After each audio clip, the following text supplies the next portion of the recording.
Hello everyone. Today in this video I'll be covering the entire third unit of our subject psychology course 5IDC first year second semester, and the topic of the third unit is social psychology. Okay, in this unit I'll be covering approximately 15 topics starting from the definition of social psychology, social perception, understanding others. Fourth one, definition and types of groups. Fifth, group behavior. Sixth, conformity. Seventh, attitudes definition. Eighth, distinctive features of attitudes. Ninth, nature and origin of prejudice. 10th, techniques of reducing prejudice. 11th, persuasion. 12th, methods of persuasion. 13th, advertising. 14th, human aggression, social, personal and situational factors. 15th is prevention and control of aggression. These are the 15 topics that I'll be covering in this third unit in this very video. Starting from the definition of social psychology. The definition of social psychology goes like this. Social psychology is a branch of psychology that scientifically studies how individuals' thoughts, emotions and behaviors are influenced by the presence, actions and expectations of other people. यानी social psychology के बारे में यह बताया गया है कि scientifically study कि एक इंडिविजुअल दूसरे के थॉट्स, दूसरे के प्रेजेंस एंड दूसरे के एक्शन से हमारा एक्सपेक्टेशन कैसा बिल्डअप होता है. This is social psychology. Social psychology आपको ये समझना है कि सोशल का माना ये कि घर से बाहर, जैसा कि हमेशा मैं क्लास में कहता हूं कि सोशल का माना है जैसे ही आप घर के बाहर आपका पैर कदम रखते हैं वो सोसाइटी बन जाती है. तो सोशल साइकोलॉजी में आप ये पढ़ रहे हैं कि जब आप घर के बाहर जाते हैं तो लोगों के एक्शंस, एक्सपेक्टेशंस और उनके बिहेवियर से आपका साइकोलॉजी कैसे बिल्डअप होती है और आपके एक्शंस और आपकी साइकोलॉजी और आपके thought process and body language से दूसरों की साइकोलॉजी किस तरीके से बिल्डअप होगी, ये जो है हमको पढ़ना है. ठीक है, तो इसमें क्या बताया गया? Psychology that scientifically studies how individuals thoughts, emotions and behaviors are influenced by the presence, actions and expectations of other people. दूसरों के expectations और दूसरों के action से हमारा किस तरीके से डेवलप होता है. ठीक है, it focuses not only on direct interactions but also on indirect influences such as societal norms, cultural expectations and imagined social presence. Direct interaction आपसे हर कोई करे ऐसा नहीं होगा, इनडायरेक्ट तरीके से भी आपका बिहेवियर कैसे बनता है. मिसाल के तौर पर जो आप सोसाइटी में रहते हैं, जो सोसाइटी में आप रहते हैं उस तरीके से भी आपका थॉट प्रोसेस होता है. जो एरिया और एनवायरनमेंट में आप रहते हैं तो उस तरीके से भी आपका थॉट प्रोसेस बिल्डअप होगा और जो लोगों के साथ, जो माहौल में आप रहते हैं उस तरीके से आपका थॉट प्रोसेस एंड आपका नेचर, आपका बॉडी लैंग्वेज डेवलप होगा और वो क्रिएट होगा. ठीक है, सोसाइटल नॉर्म्स, फॉर एग्जाम्पल कुछ लोग हैं जो है एलीट एंड रिच सोसाइटी में रहते हैं तो उनका बॉडी लैंग्वेज, प्रेजेंस एंड उनका बोलने का तरीका, कम्युनिकेशन का तरीका बिल्कुल अलग होगा. उसी तरीके से आप lower class, lower middle class या फिर बिल्कुल बीपीएल, बिलो पॉवर्टी लाइन लोगों के एरिया में जाइए, उनका बात करने का अंदाज, उनका सोसाइटल नॉर्म्स, उनका ट्रांजैक्शन का तरीका, उनका बात करने का तरीका, बॉडी लैंग्वेज बिल्कुल अलग होगा. तो बताया गया कि डायरेक्ट इंटरेक्शन है, कोई आपसे डायरेक्ट बात करे तो ही आप अपना नेचर बदल रहा है, ऐसा नहीं होता. आपकी सोसाइटी और कल्चर से भी आपके एरिया और कल्चर से भी आपका बॉडी लैंग्वेज एंड आपका जो है आपका नेचर जो है डेवलप हो सकता है. ठीक है, नेक्स्ट.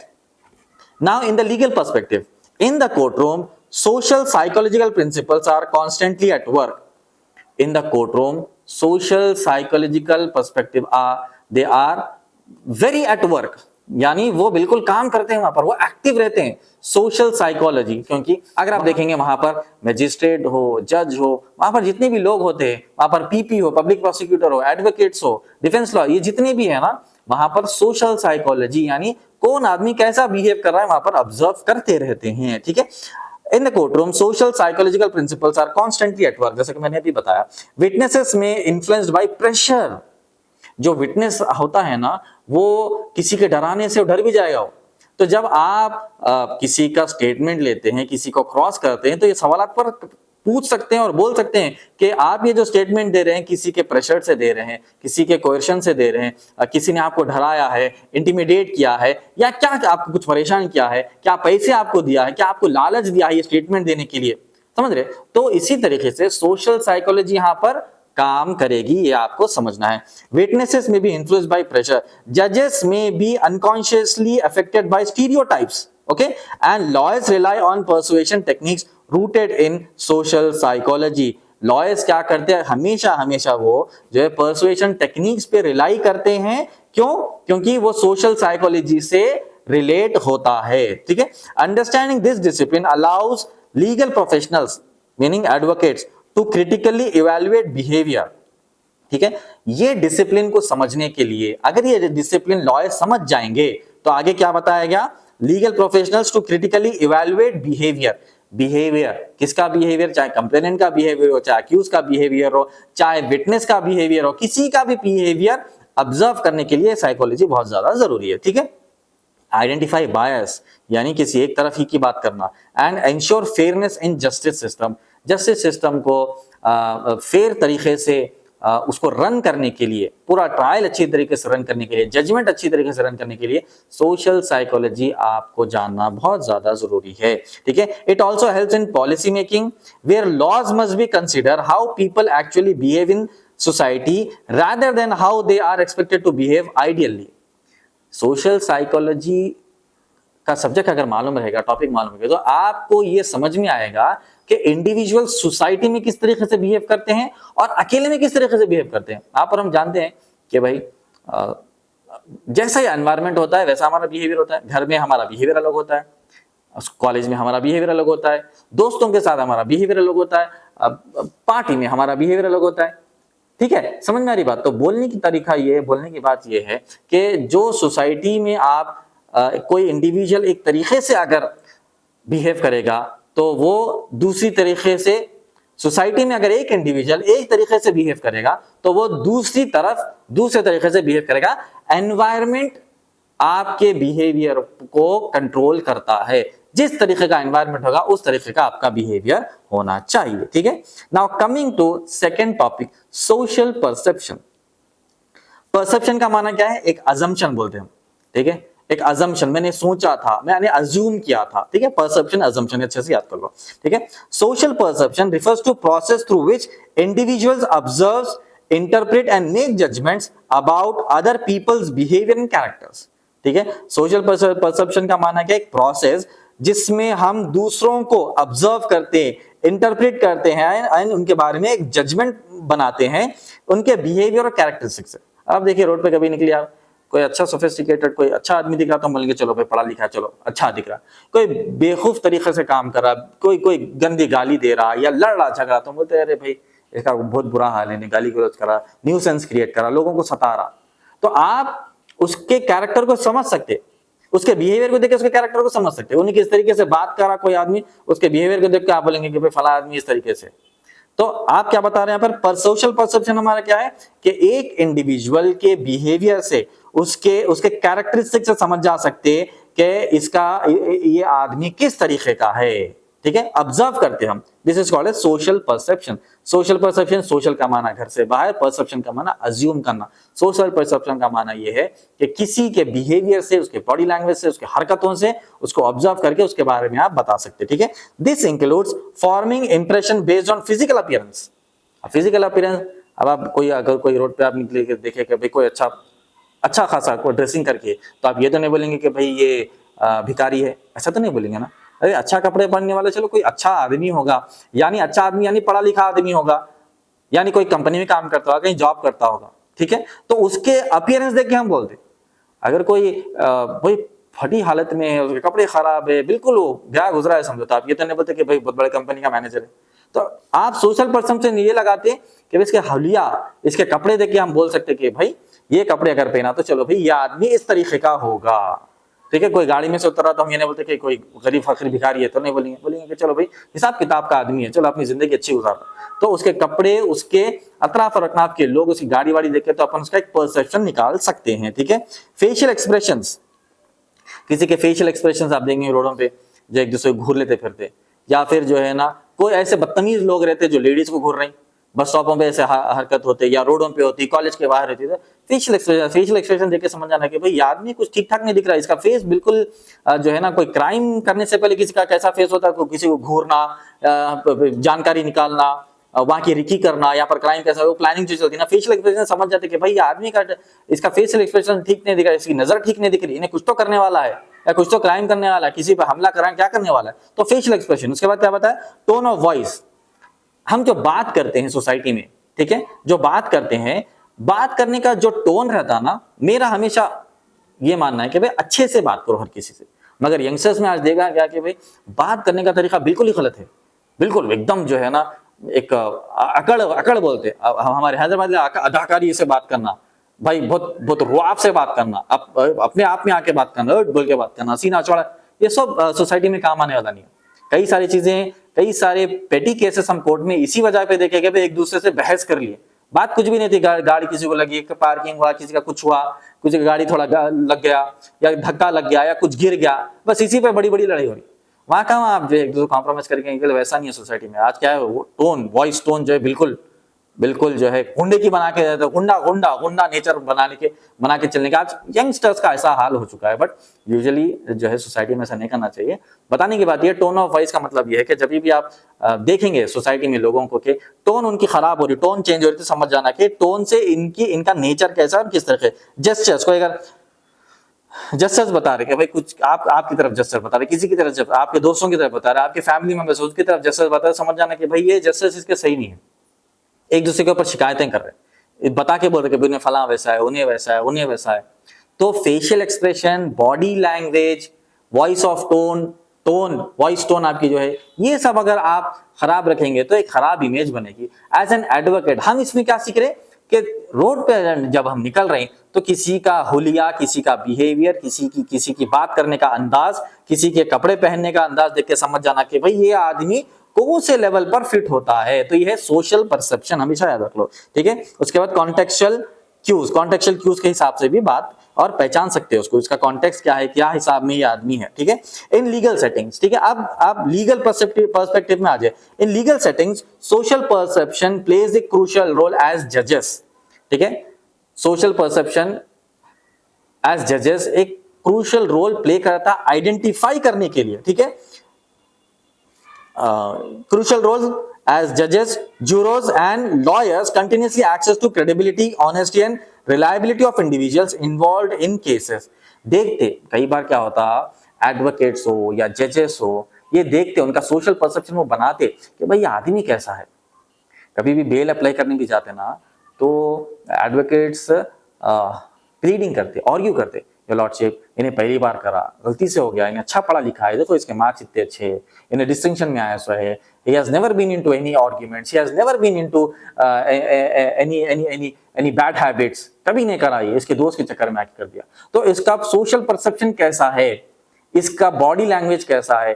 कई आप अगर फ्यूचर में कभी कोर्ट गए तो आप देखेंगे कि अक्यूज का जो एरिया होता है ना, वहां पर आके अक्यूज भी ऐसा ठहरते ही, ऐसा करके ठहरते, तो वहां पर बेंच पर बोलते सीधा ठहरो, बटन लगाओ, फोन जमे रखो, रुमाल निकालो, ऐनक निकालो, ये सब। तो वहां देख के भी समझ आते रहे भाई ये गलती भी करके जो है इस तरीके से अपना बिहेवियर कर रहे हैं। तो सोशल पर्सन में समझ जाते कि भाई ये आदमी जो है गलती पे ये जो है नादिम भी नहीं है, बट ये जो है अपना इमेज खराब करने की कोशिश कर रहा है। तो लॉयर्स भी देखते, बेंच क्लर्क्स भी देखते, और जो पीपीज भी देखते, जजेस भी देखते कि इनका ट्रायल कैसे चलाना है, इनका बेल किस तरीके से देना है, देखते हालात, हुलिया, बात करने का तरीका, अंदाज को, ये सब जो है ऑब्जर्व किया जाता है, ठीक है। However social perception is not always accurate. ये बात भी हमको समझना है कि सोशल परसेप्शन ऑलवेज एक्यूरेट नहीं रहता। परसेप्शन का माना अजम्पशन, अज्यूम करना, अंदाजा 100% कभी भी नहीं हो सकता, नियरली 99% जा सकता है, ये आप हमेशा याद रखना चाहिए, ठीक है। तो social perception may not be 100% accurate, ठीक है। It is influenced by cognitive shortcut such as stereotypes, biases and first impression, ठीक है। कभी कभी क्या स्टीरियोटाइप्स जो आते हैं, स्टीरियोटाइप मानी एक ही तरीके से अंदाज से सोचना, बायस यानी एक ही तरफ की तरफदारी करके उनकी तरफ की ही बात करना, या फिर फर्स्ट इंप्रेशन, हम किसी को देख के फर्स्ट इंप्रेशन में बोलते हैं ना, first impression is the best impression. वो क्या है, किसी का हुलिया देखते हैं हम बोल सकते हैं कि भाई इन्हों कैसे है, क्या है। कभी कभी क्या होता, कभी आदमी का एक प्रोफेशन अलग रहता, उसका काम एक अलग रहता, मगर उन्हें कभी एक ओकेशनली जो है कुछ एक ड्रेस पहन के रहता, तो हम एक परसेप्शन लगाते मगर वो रहता नहीं। ठीक है, ऐसा भी हो सकता। फॉर एग्जाम्पल एक दूल्हा है, ठीक है भाई, और दूल्हा जो है बिल्कुल कंपनी का मैनेजर है, मगर रात के टाइम उसको देखे उन्हें शेरवानी पहन के फिरा, तो हम ये तो नहीं बोलते कि नहीं शेरवानी बेचने वाला है, ऐसा तो नहीं हो सकता। अरे भाई उसकी शादी थी इसलिए वो टाइम पे उन्हें शेरवानी पहना, अब आप देखते ही बोला अरे बने शेरवानी पहना लिहाजा इन्हें शेरवानी बेचने वाला, ऐसा तो नहीं हो सकता। तो बोलने की बात यह है कि कभी कभी परसेप्शन हमारा रॉन्ग भी हो सकता। कभी ऐसा हो सकता कि कई लोग जो पढ़े लिखे हैं ना, नॉर्मल कपड़ों में फिरते, कई बार आप देखे होंगे जो है बहुत मिलियनर्स होते, तो उनका ड्रेसिंग सेंस बिल्कुल जो है ना, फॉर्मल शर्ट पैंट और जो है नॉर्मल स्लीपर पहनते हो लोग। आप देखो कभी कभी न्यूज में या टीवी चैनल पे बिलियनर्स कभी जो है नॉर्मल कपड़े पहन के फिरते, आप तो इन्हें बोल सकते हैं बिल्कुल इन्हें नॉर्मल आदमी है, तो पीछे वो बिलियनर रहते। तो बोलने की बात है कि परसेप्शन जो है 100% एक्यूरेट नहीं होता, वो कभी कभी गलत भी हो सकता है, समझाना ये है। ठीक है, for example a well dressed individual may be perceived as more trustworthy while someone from a marginalised background may face unfair suspicion. इसमें क्या बोल रहे हैं, एक वेल ड्रेस्ड आदमी है तो हम सोचते हैं पढ़ा लिखा है इसके ऊपर भरोसा कर लेना, मगर उन्हें पीछे से व्हाइट कॉलर चोर रहता हो। कई बार ऐसा हुआ कि भाई वेल ड्रेस पहन के सूट वूट पहन के जो है ना चोरियां करे घरों के अंदर, क्योंकि अच्छे कपड़े पहनने वाले जब रहते ना, सुलेमान आवाज आ रही, हाँ, अच्छे कपड़े पहनने वाले जब रहते ना तो एक परसेप्शन बनता है, भाई पढ़ा लिखा है तो हमारे साथ कुछ गलत नहीं कर सकता, मगर अच्छे कपड़े पहन के भी लोग बड़े बड़े चोरियां करें। नॉर्मल कपड़े वाले को देख कर भाई नॉर्मल कपड़े दिख रहे भाई, इसके ऊपर क्या भरोसा करना सोचते, मगर उन्हें बहुत ज्यादा ट्रस्टवर्दी रहता। तो बोलने की बात यह है कि perception assumption is not always accurate with these examples. ठीक है, these biases can have serious legal consequences including wrongful conviction or acquittals. कभी कभी क्या होता, ऐसा अगर आप 100% सोशल परसेप्शन के ऊपर ही अगर आप जजमेंट देने बैठे या एक परसेप्शन बना लिए, बाइज्ड जो जजमेंट दिए, तो हो सकता कि भाई उसका हुलिया देख के अगर जजमेंट दे रहे हैं, ट्रायल चला रहे हैं, तो हो सकता कि भाई अच्छे आदमी को आप जेल में डाल दे और बुरे आदमी को आप सोसाइटी में छोड़ दे। तो social perception is just an assumption by seeing the individual's body language, his dress code, his voice of tone, how he behaves, but it does not mean कि आप हुलिया देख के किसी को कन्विक्शन दे दे या एक्विटल दे दे। तो वही बात यहाँ पर समझाई जा रही है। ठीक है, therefore legal professionals must be aware of these psychological tendencies and strive to rely on objective evidence rather than subjective impressions. ठीक है, legal professionals we have to check on the evidences. ठीक है, कोई आदमी बहुत अच्छा दिख रहा है, खूबसूरत है, इतना अच्छा आदमी है, इन्हें गुनाहगार नहीं हो सकता, उसको छोड़ देनी है, उसका हुलिया देके छोड़ना नहीं है।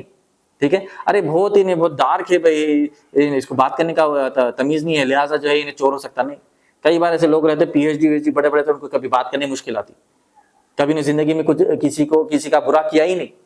तो इसमें यह बताया जा रहा है कि लीगल प्रोफेशनल्स, वैसे तो कभी यूजुअली होता नहीं ऐसा, किसी का हुलिया देख के एक्विटल और कन्विक्शन कोई भी नहीं करते, बट आप एजम्पशन भी नहीं लगा सकते कि भाई इन्हें आदमी इतना अच्छा दिख रहा तो लिहाजा जो है इन्हें बहुत मासूम होगा, अरे भाई दिखने में इन्हें अच्छा नहीं है तो लिहाजा इन्हें चोर डाकू होगा, ऐसा नहीं हो सकता। ठीक है, वो बात अच्छे से समझना चाहिए। Training in social perception helps lawyers cross examine witnesses effectively and recognize when judgments may be clouded by bias. ठीक है, इसमें क्या बताया, training in social perception helps lawyers cross examine witnesses effectively।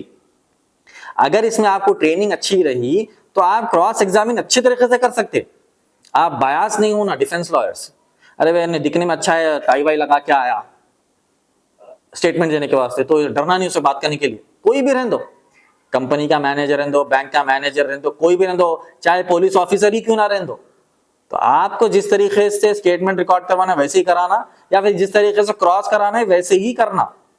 ठीक है, कोई नॉर्मल कपड़ों में पहन के आए तो आप जो है उसको झिड़कियां नहीं दे सकते, हो सकता कि नहीं पीछे बहुत अच्छा आदमी हो, किसी से गलती हो गई हो, कोई गलत नाम आ गया, पुलिस वाले जो गलती से उसका नाम डाल दिए, या फिर उसके ऊपर झूठे केसेस बुक कर दिए, कुछ भी हो सकता।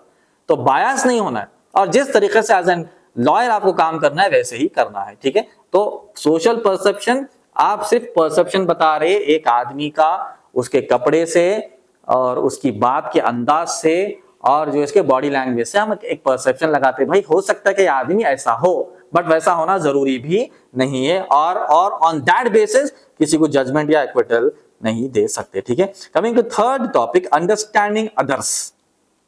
एट्रीब्यूशन प्रोसेस, अंडरस्टैंडिंग अदर्स का माना दूसरों को समझना है, कैसे समझना है। ठीक है, understanding others involves interpreting the causes of their behaviour, a process known as attribution.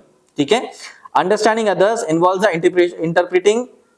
Interpreting the causes of their behaviour, a process known as attribution, which means के उनके बिहेवियर को समझना।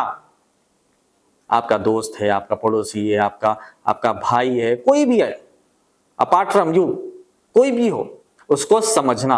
This process is called attribution. ठीक है, people naturally try to answer the question, why did this person act in this way. ठीक है, generally लोग क्या करते हैं, कोई भी कोई अलग ही हरकत कर दिया तो हम पूछते कि भाई अरे ये आदमी ऐसा क्यों बिहेव करा, ये जनरली सवाल होता है। ठीक है, attribution can be classified into two main categories, types या कैटेगरीज। ठीक है, internal attribution and external attribution. Internal attribution किसको बोलेंगे, डिस्पोजिशनल को इंटरनल एट्रीब्यूशन बोलेंगे, एंड एक्सटर्नल एट्रीब्यूशन को क्या बोलेंगे, situational. Internal external, internal is dispositional and external is situational. अब ये क्या है हम आगे पढ़ेंगे। ठीक है, internal attribution assumes that a person's behaviour is due to their personality, character and intentions. ठीक है, internal attributions assumes that a person's behaviour, एक इंसान का बिहेवियर किस वजह से ये डेवलप हुआ, उसके रीजंस क्या है, ड्यू टू देयर पर्सनैलिटी, उनकी पर्सनैलिटी रहती भाई। ठीक है, कैरेक्टर एंड इंटेंशंस। अब बिहेवियर की बात आ रही तो सुनो अच्छे से, इसकी बाउंसर पर्सनैलिटी, बाउंसर मालूम होगा, नहीं मालूम है तो जाके इंटरनेट पर सर्च करो। बाउंसर्स किसको बोलते हैं, जो सिक्योरिटी के लिए रहते हैं ना, कोई इवेंट्स में आप देखो ब्लैक कपड़े पहन लेके, ब्लैक एनक लगा लेके, बिल्कुल जो है ना बॉडी बिल्डर्स रहते, उनके आर्म्स बिल्कुल 30, 32, 35 के रहते हैं, और बिल्कुल ऐसा बिल्डअप। तो उनका जो बिहेवियर है उनकी पर्सनालिटी से।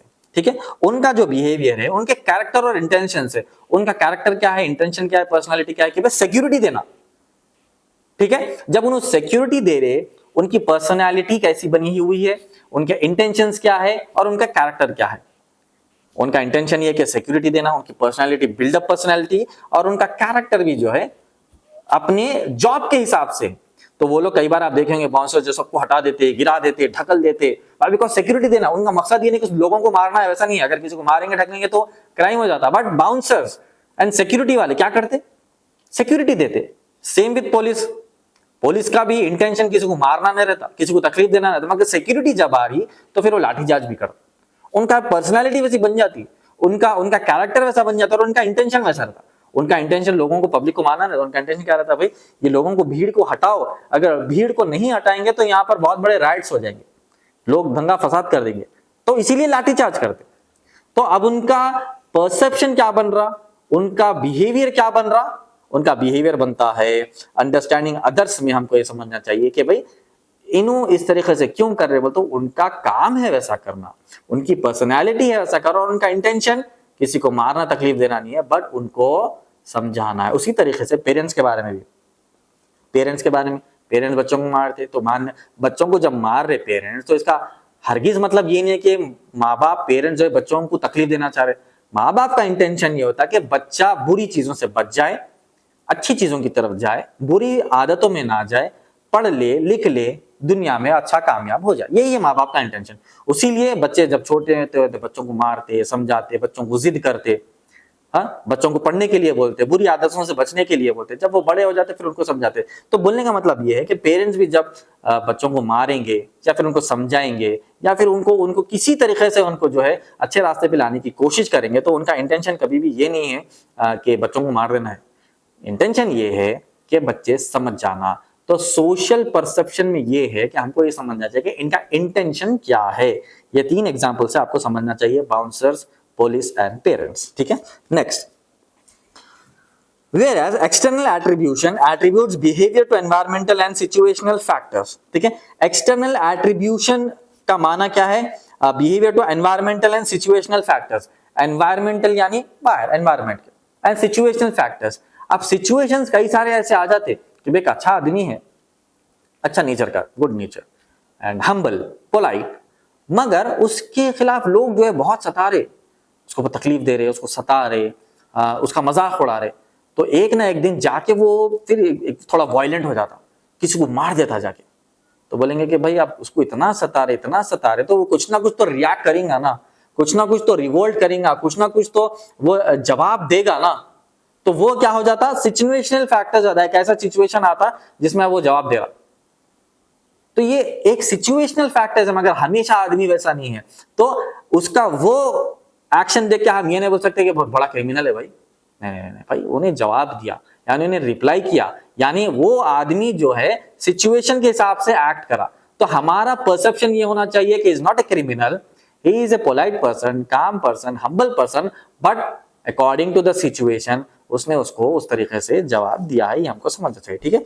In law perspective attribution is extremely significant. ठीक है, लॉ में attribution is extremely significant. For example, when accessing criminal liability, courts often examine whether an act was intentionally or influenced by circumstances such as coercion or necessity.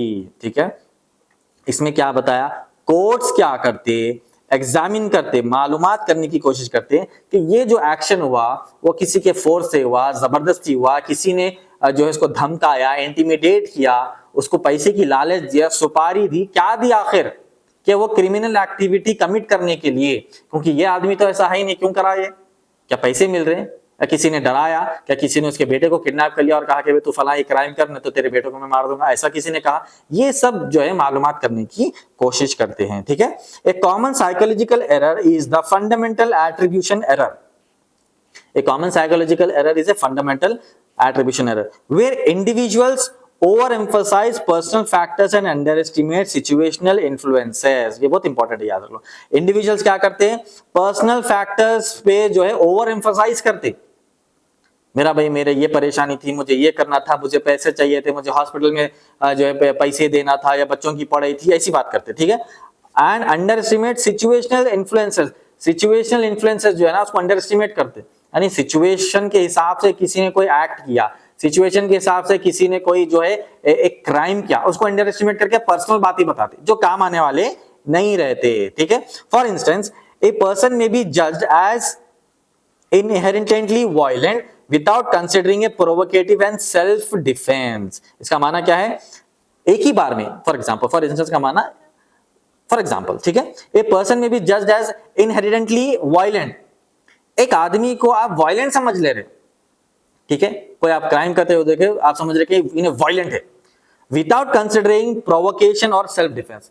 मगर आप ये नहीं देख रहे हैं कि उसको प्रोवोकेट करे, उसको कोई प्रोवोक करे, प्रोवोक करके क्या बोले कि भाई तू ऐसा है, या उसको सता रहे, उसको तकलीफ दे रहे, उसको परेशान करे, तो उन्हें सुन के परेशान होकर एक दिन क्या करता, उन्हें जो है कुछ क्राइम करता, जो उसको सता रहे थे उन्हें जाके उसको मारता या उसको कुछ नुकसान पहुंचाता। तो क्या बोलते कि देखो इन्हें क्राइम करा, ये तो मालूम कर लो भाई उसको कोई सता रहा था, मैं भी जो एग्जांपल दिया, उसको कोई सता रहा था, कोई तकलीफ दे रहा था, तभी जाके वो क्या किया, वो क्राइम करा और सेल्फ डिफेंस करने की कोशिश करा। सेल्फ डिफेंस में उन्हें किसी को मारा, कोई आके किसी को मार रहा था, कोई आदमी है जिसको मार लगे, जिसको मारे समझो, तो वो आदमी पहले तो जो क्राइम कमिट किया ना उसको मारने आया था, उन्हें सेल्फ डिफेंस में उसको मारा।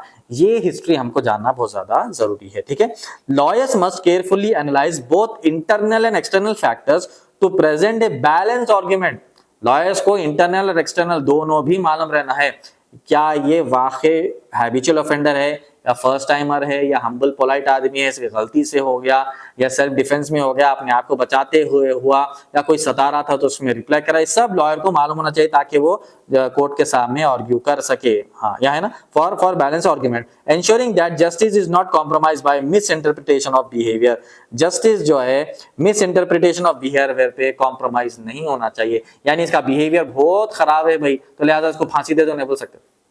ठीक है, बिहेवियर खराब होगा मगर ये क्राइम तो नहीं करा, लिहाजा इसका बहुत अच्छा एक इंसान का बिहेवियर है, बट उसको छोड़ दो, ऐसा भी नहीं बोल सकते। बहुत अच्छा है, उसका पोलाइट है, हम्बल है, काम है, बट उन्हें मर्डर तो किया ना, उसकी तो सजा मिलना चाहिए, मगर कम सजा मिलो, या सजा में कुछ कमी दे दो, कुछ तो ऐसा आर्ग्यू कर सकते, क्योंकि he was not an habitual offender, पर सोशल परसेप्शन में हम सीखे वो, ठीक है। ये सब चीजें लॉयर को, जजेस को मालूम होना चाहिए।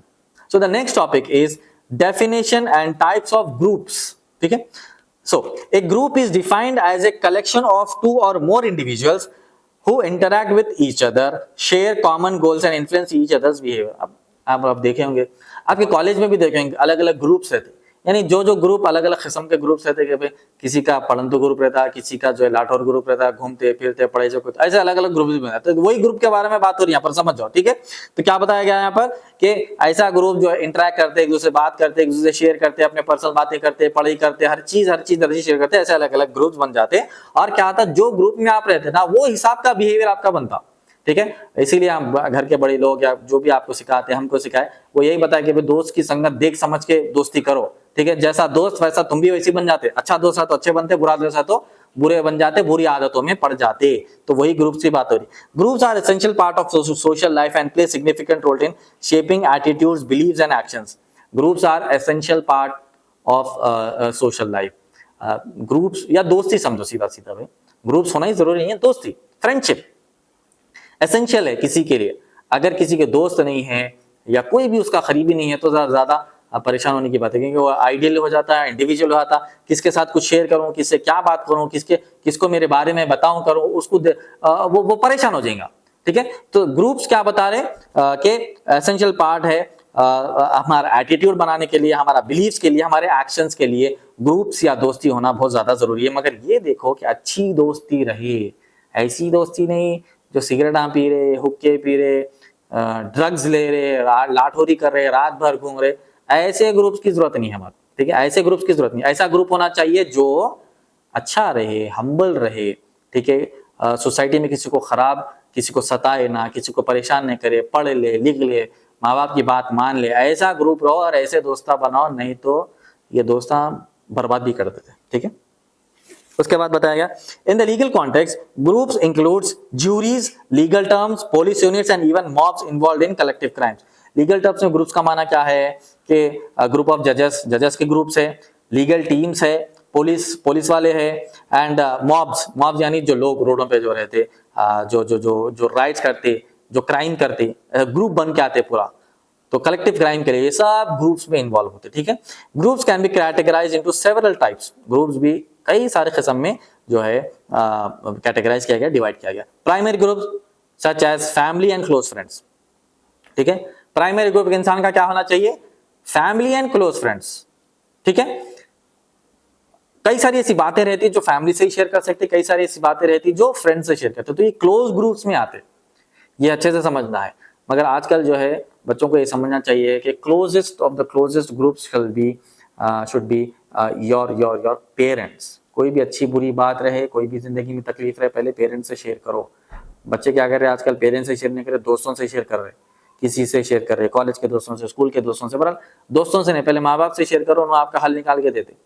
दोस्तों से शेयर कर रहे हैं, लोगों से शेयर कर रहे हैं, वो कोई हल तो दे रहे नहीं। अगर माँ बाप से शेयर करते तो उन्होंने आपको हल देते थे, ठीक है।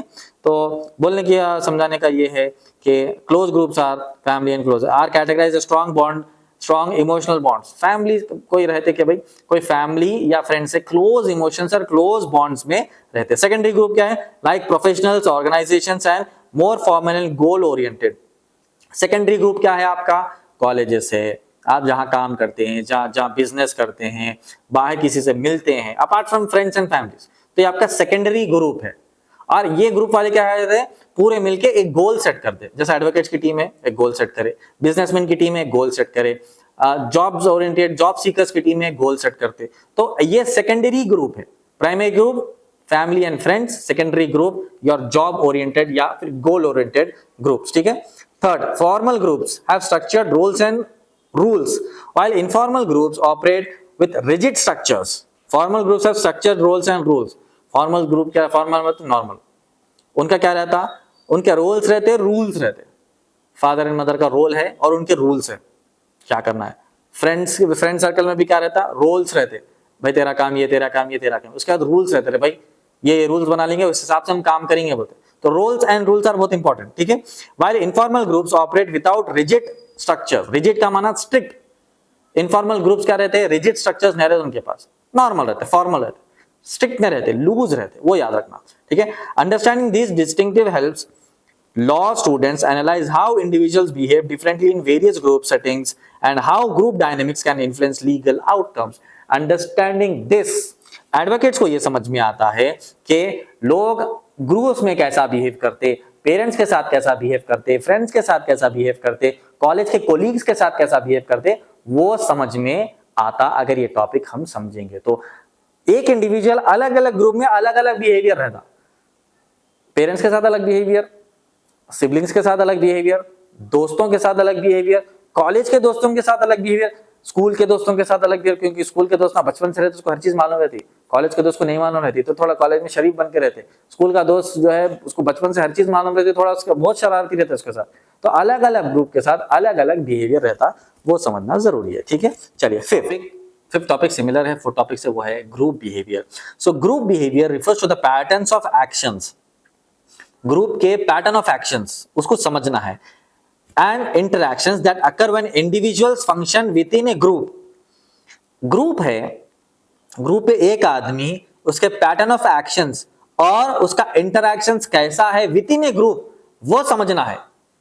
समझ में आई बात? वो समझेंगे हम ग्रुप के अंदर इंडिविजुअल का पैटर्न ऑफ बिहेवियर और उसका interaction. Okay, Individuals often behave differently in groups than when they are alone. अभी जैसा बताया मैं, अलोन रहा, अकेले रहा तो बहुत मस्ती में है, जब ग्रुप में आ गए तो बिल्कुल शरीफ, एकदम बिल्कुल शरीफ है भाई, इसके शरीफ कोई भी नहीं है बोलते, मैं अंदर से बहुत बदमाश रहता हूँ, बहुत शरारती रहता। घर में जाके पूछो, माँ बाप परेशान है उससे कि इतना शरारती बच्चा है माँ, मगर जब जो है बाहर जा रहा, कॉलेज में जा रहा, स्कूल में जा रहा, तो बिल्कुल शरीफ बन रहा।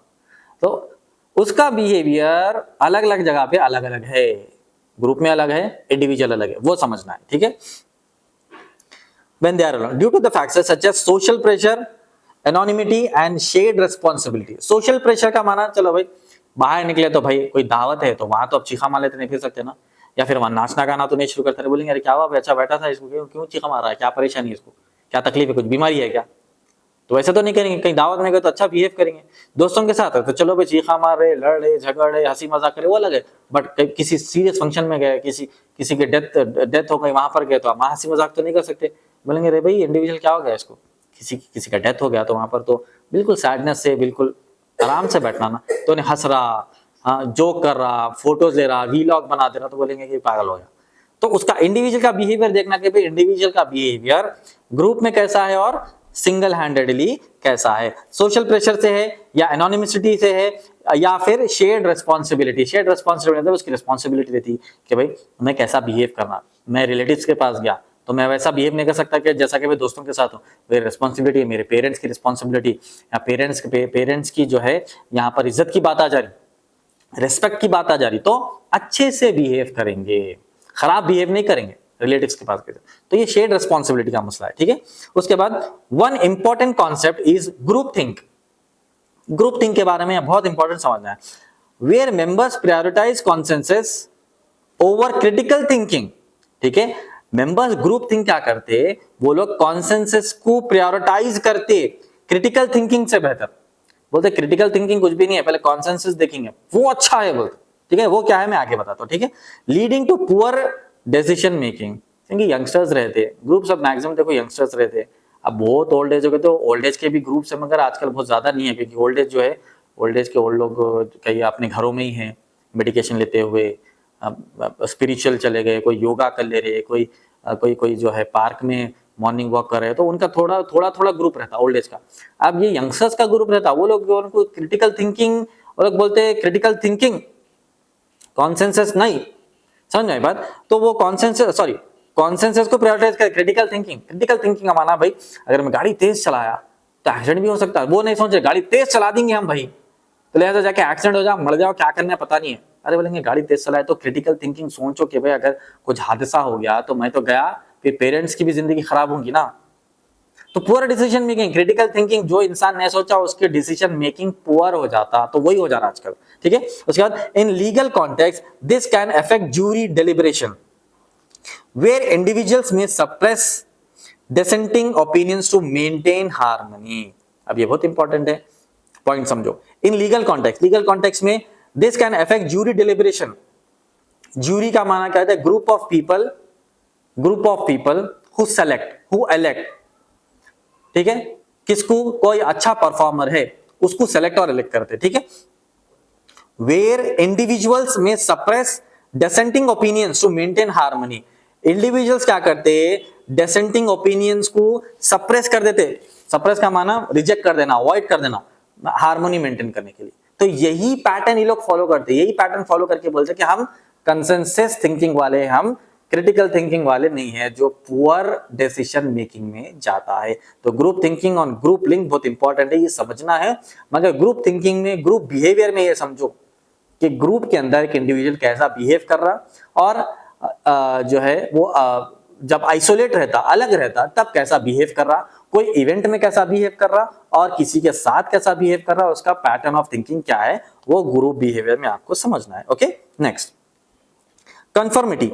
conformity is the tendency of individuals to adjust their thoughts, attitudes and behaviors to align with the group norms and expectations. conformity क्या है? बहुत अच्छा टॉपिक है। conformity is the tendency of individuals, कोई इंडिविजुअल्स रहते, ग्रुप में आ गए तो वो बोलते कि भाई मैं अब ग्रुप में ज्वाइन हो गया ना, यानी दोस्तों का ग्रुप है, ग्रुप में ज्वाइन हो गया तो मैं क्या करूंगा, according to the group rules and regulations मैं अपने आप को चेंज करूंगा या फिर ग्रुप के रूल्स एंड रेगुलेशंस को फॉलो करूंगा। ये टेंडेंसी रहना एक इंसान में। अगर नहीं रही तो ग्रुपों में जाकर लोगों से लड़ ले रहे, दोस्तियां बना रहे, कुछ ग्रुप बना रहे, बाद में लड़ ले रहे, झगड़ ले रहे, ये सब कर रहे हैं। कॉलेजेस में बहुत होता है भाई, 4-5 का ग्रुप है, किसी कोई 5 का ग्रुप है, कोई 6वां आदमी उसके अंदर आया तो क्या करते, उससे लड़, उन्हें आता, ग्रुप में रहता, 4-5 दिन रहता, फिर अपने हिसाब की हरकत करता, अपने हिसाब की बात करता, फिर बाद में क्या होता, लड़ाई होती, बहस होती, फिर ग्रुप से निकल के चले आता। वो काम आने वाला नहीं। अगर वैसा है तो ग्रुप में जाना ही नहीं, ग्रुप में इन्वॉल्व ही नहीं होना, ठीक है। तो इसमें क्या बताया गया, conformity is the tendency of individuals that adjust their thoughts, उनका एटीट्यूड्स एंड बिहेवियर्स ग्रुप के नॉर्म्स एंड एक्सपेक्टेशन से अलाइन करते, मतलब जुड़ जाते, उसको एक्सेप्ट कर लेते। अगर वो नहीं करे तो ग्रुप से निकल जाना, ठीक है। This can occur due to normative influence, desire and acceptance. ये नॉर्मल बिहेवियर, ये अच्छा बिहेवियर है, उनकी अपब्रिंगिंग अच्छी है, उनके मैनर्स अच्छे हैं, वो लोग सबको रेस्पेक्ट करेंगे, वो सोसाइटी को रेस्पेक्ट करेंगे, वो लोगों को रेस्पेक्ट करेंगे, वो हर किसी को रेस्पेक्ट करेंगे, ठीक है। ये इनका इंपॉर्टेंस है, ये इनकी जो है ये इनकी एक नेचर रहता है, ओके। और informational influence, believe that others are correct. ये बहुत बड़ा एक जो है ना, आप बता सकते हैं खूबी है एक इंसान के अंदर, कि वो दूसरों को भी करेक्ट बोलना, एक क्वालिटी रहना इंसान में, ठीक है भाई, मैं तो करेक्ट हूं मगर पूरी दुनिया के लोग गलत नहीं। आजकल क्या है, कई लोग जो है ना, मैं ही सही दूसरे गलत बोल रहे हैं आजकल लोग, तो वो काम आने वाला नहीं है। When you are in the society, आप भी सही रहेंगे, दूसरे भी सही रहेंगे।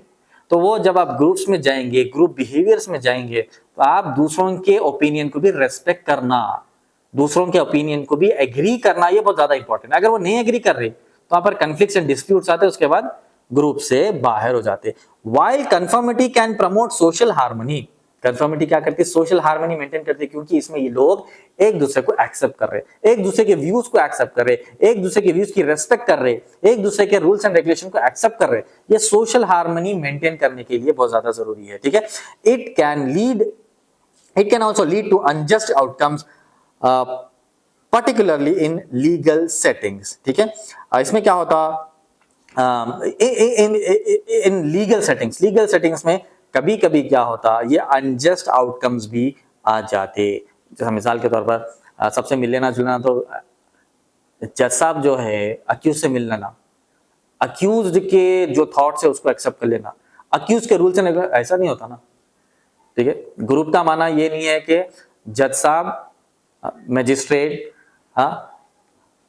एडवोकेट, पीपी, अक्यूज्ड पूरे मिलके ग्रुप बना रहे थे। अरे बोले ये कैसा ग्रुप है, अक्यूज्ड का ग्रुप, जेलर का ग्रुप, पूरे अक्यूज्ड, यूटीज, अंडर ट्रायल्स, पूरे मिलके ग्रुप बना रहे हैं। ऐसा ये ग्रुप नहीं हो सकता, ठीक है। ये ग्रुप हम क्या बोल रहे हैं, जो लाइक माइंडेड लोग हैं, जो एक जगह काम करते या एक जगह पढ़ते, उनका ग्रुप और ग्रुप बिहेवियर में ये कंफर्मिटी काम आने वाली है। कंफर्मिटी का माना ये नहीं है कि जज साहब और अक्यूज ग्रुप बना ले, ऐसा ग्रुप बनने वाला नहीं है, ये हमको समझना बहुत ज्यादा जरूरी है। मगर लीगल सिस्टम्स में कभी कभी अनजस्ट भी हो सकता है, इसीलिए कंफर्मिटी को बचा के रखना बहुत ज्यादा जरूरी है, ठीक है। For examples, in jury trials some members may conform to the majority opinion even if they have doubts about the verdict, ठीक है। इन जूरी ट्रायल्स में सब मेंबर्स में कन्फर्म का माना कि भाई किसी के ओपिनियन का एक्सेप्ट कर लेना। In the majority opinion even if the doubts have their, verdict के बारे में डाउट्स भी है तो भी एक्सेप्ट कर ले रहे थे, ऐसा नहीं होना। एक वर्डिक्ट जजमेंट आया, अच्छा है बुरा है सबको एक्सेप्ट कर लो, ये काम आने वाला नहीं है। अगर वर्डिक्ट है, जजमेंट है, कुछ भी आपको डाउट आ रहा तो उसके ऊपर आप क्वेश्चन भी रेज भी कर सकते। नहीं करेंगे तो कंफर्मिटी सब अपने बोलते पूरे जेल को खाली कर देके पूरा जेल जो है ना एक फार्म हाउस बना देना पड़ता, पूरों को एक्सेप्ट करके छोड़ देना पड़ता, वैसा तो नहीं हो सकता ना, ठीक है। This can undermine the principle of independent judgment and lead to wrongful decisions. Individual judgment को अंडरमाइन भी हो जा सकता है और रॉन्गफुल डिसीजंस भी हो सकते हैं। सब एक्सेप्ट कर लेना नहीं है, सब हमारे है, सब ग्रुप के सबके व्यूज एक्सेप्ट कर लो। वो तो सामने लगे बोलता हूँ सब मेरे को तकलीफ दिया तो मैं मार दिया, ठीक है आप बहुत अच्छा करे, आपके व्यूज में एक्सेप्ट करता हूँ बोलते, ऐसा नहीं बोल सकते। ट्रायल तो बराबर करना है, ठीक है। ग्रुप्स का माना ये है कि स्कूल्स एंड कॉलेजेस ग्रुप्स या फिर आउटसाइडर्स या बिजनेसमैन के, जजेस, एडवोकेट्स एंड क्रिमिनल का ग्रुप नहीं बन सकता, वही समझाने की कोशिश करें, ठीक है। Conformity is also relevant in police investigation where officers may align with prevailing opinions rather than objective evaluation of evidence, ठीक है। इसमें क्या बता रहे, conformity is also relevant in police investigation में भी ये रिलेवेंट है। पुलिस भी जो है हर चीज ग्रुप बना के अक्यूज से पूरा उससे मिल लिए, जो बोला लिख लिए, जो बोला समझ गए, उससे दोस्ती कर लिए, जो आप बोल रहे बहुत अच्छा है, सही बोल रहे हैं आप, इस तरीके से करें तो इन्वेस्टिगेशन का पूरा सत्रोल हो जाता, ठीक है। वैसा नहीं करना है, ठीक है। Rather than objectively evaluating evidence, evidence को इवैल्यूएट करना है। कोई बोल जाए कि मैं मर्डर कर दिया तो एक्सेप्ट कर लेना नहीं रहता, एविडेंस देखना है वहां पर कि वाकई ने करा है, किसी को बचा रहा, वो समझना बहुत ज्यादा जरूरी है, ठीक है। जो बोले सुन लेना, वैसा नहीं है। Law students must understand the impact of conformity to ensure that legal decisions are based on reason and evidence rather than social pressure. Law students ये समझना है कि social pressure से हमको decisions नहीं लेना है, but rather than you have to take decisions and according to law and evidence. Law और evidence के हिसाब से ही आप decisions लेना, या आप जो भी complaint बना रहे या आपका counter बना रहे या आपका cross questioning कर रहे, it should be based on law and evidence, ठीक है। ये सब हम सीख रहे अंदाजों के लिए, ठीक है। ये ग्रुप्स है, ग्रुप थिंकिंग है, परसेप्शन है, सोशल थिंकिंग है, सब चीजें हमको नॉलेज रहना है, बट ये सब चीजें लॉ में डिसीजन मेकिंग के लिए नहीं है, ओके। नेक्स्ट 7th, एटीट्यूड्स उसका डेफिनेशन, ठीक है। An attitude is learned and relatively stable predisposition to respond positively or negatively towards a particular object, person, group or situation. अब एटीट्यूड तो आप लोग कई बार सुने होंगे। एटीट्यूड एक वर्ड जो है बहुत ज्यादा नॉर्मल है जेंजीज में, यंगस्टर्स में आजकल के। अरे भाई क्या एटीट्यूड दिखा रहे हो, अरे भाई ना एटीट्यूड दिखा रहा, अरे भाई उसका बहुत एटीट्यूड है। एटीट्यूड का माना क्या है, हाउ यू रिएक्ट। भाई कोई आपको आके ग्रीटिंग्स करे, भाई सलाम वालेकुम सलाम, अरे भाई क्या एटीट्यूड दिखा रहे हो, दूसरों वाले सलाम बोल के चल जा रहे। अच्छा आदमी क्या करता, करीब आता, मिलता, हाथ मिलाता, गुड मॉर्निंग, गुड इवनिंग, ठीक है, वो ग्रीटिंग्स देता। एटीट्यूड, आपका रिप्लाई, आपका बॉडी लैंग्वेज, आपका एक्शन बहुत अच्छा रहना है, वही एटीट्यूड है। अभी क्या पढ़े, learn by relatively stable positively और negatively towards a particular object. आपका पॉजिटिव या नेगेटिव रिएक्शन कैसे रहता, पर्टिकुलर ऑब्जेक्ट, पर्सन, ग्रुप और सिचुएशन। कौन से सिचुएशन के हिसाब से आप कैसा एटीट्यूड बता रहे भाई, इंडिविजुअल को कैसा बता रहे, ग्रुप्स को कैसा बता रहे, वो एटीट्यूड तो बहुत अच्छा समझेंगे आप लोग, ठीक है। Attitude influence how individual perceive and react to the world around them, ठीक है। एटीट्यूड का माना ये है कि आपके अतराफ और आपके आसपास की दुनिया को आप कैसा रिएक्ट कर रहे, कैसा आप रिप्लाई कर रहे। वो आप कॉलेज में प्रिंसिपल साहब चलते, हेलो प्रिंसिपल, गुड मॉर्निंग, ये कैसा एटीट्यूड है, स्टूडेंट इस तरीके से बोलता क्या, करीब आके रेस्पेक्ट से, good morning principal, good morning sir, how are you, ऐसा बात करेंगे ना। चलते चलते हेलो प्रिंसिपल बोलता, ऐसा काम आने वाला नहीं है। कोई प्रोफेसर देगा, प्रोफेसर साहब कैसे, बोलता ये कैसा एटीट्यूड है, ये कैसा बिहेवियर है, ठीक है। बिहेवियर का एक्सट्रीम बैड इज एटीट्यूड, ठीक है। अच्छा बिहेवियर तो बिहेवियर है, उसका बुरा हो गया तो बुरा एटीट्यूड है, ये हमको समझना है, ओके, ठीक है। Attitude influence how individual perceive and react to the world, हो गया। In the legal field attitudes play crucial role in shaping judgment, decisions and behaviours.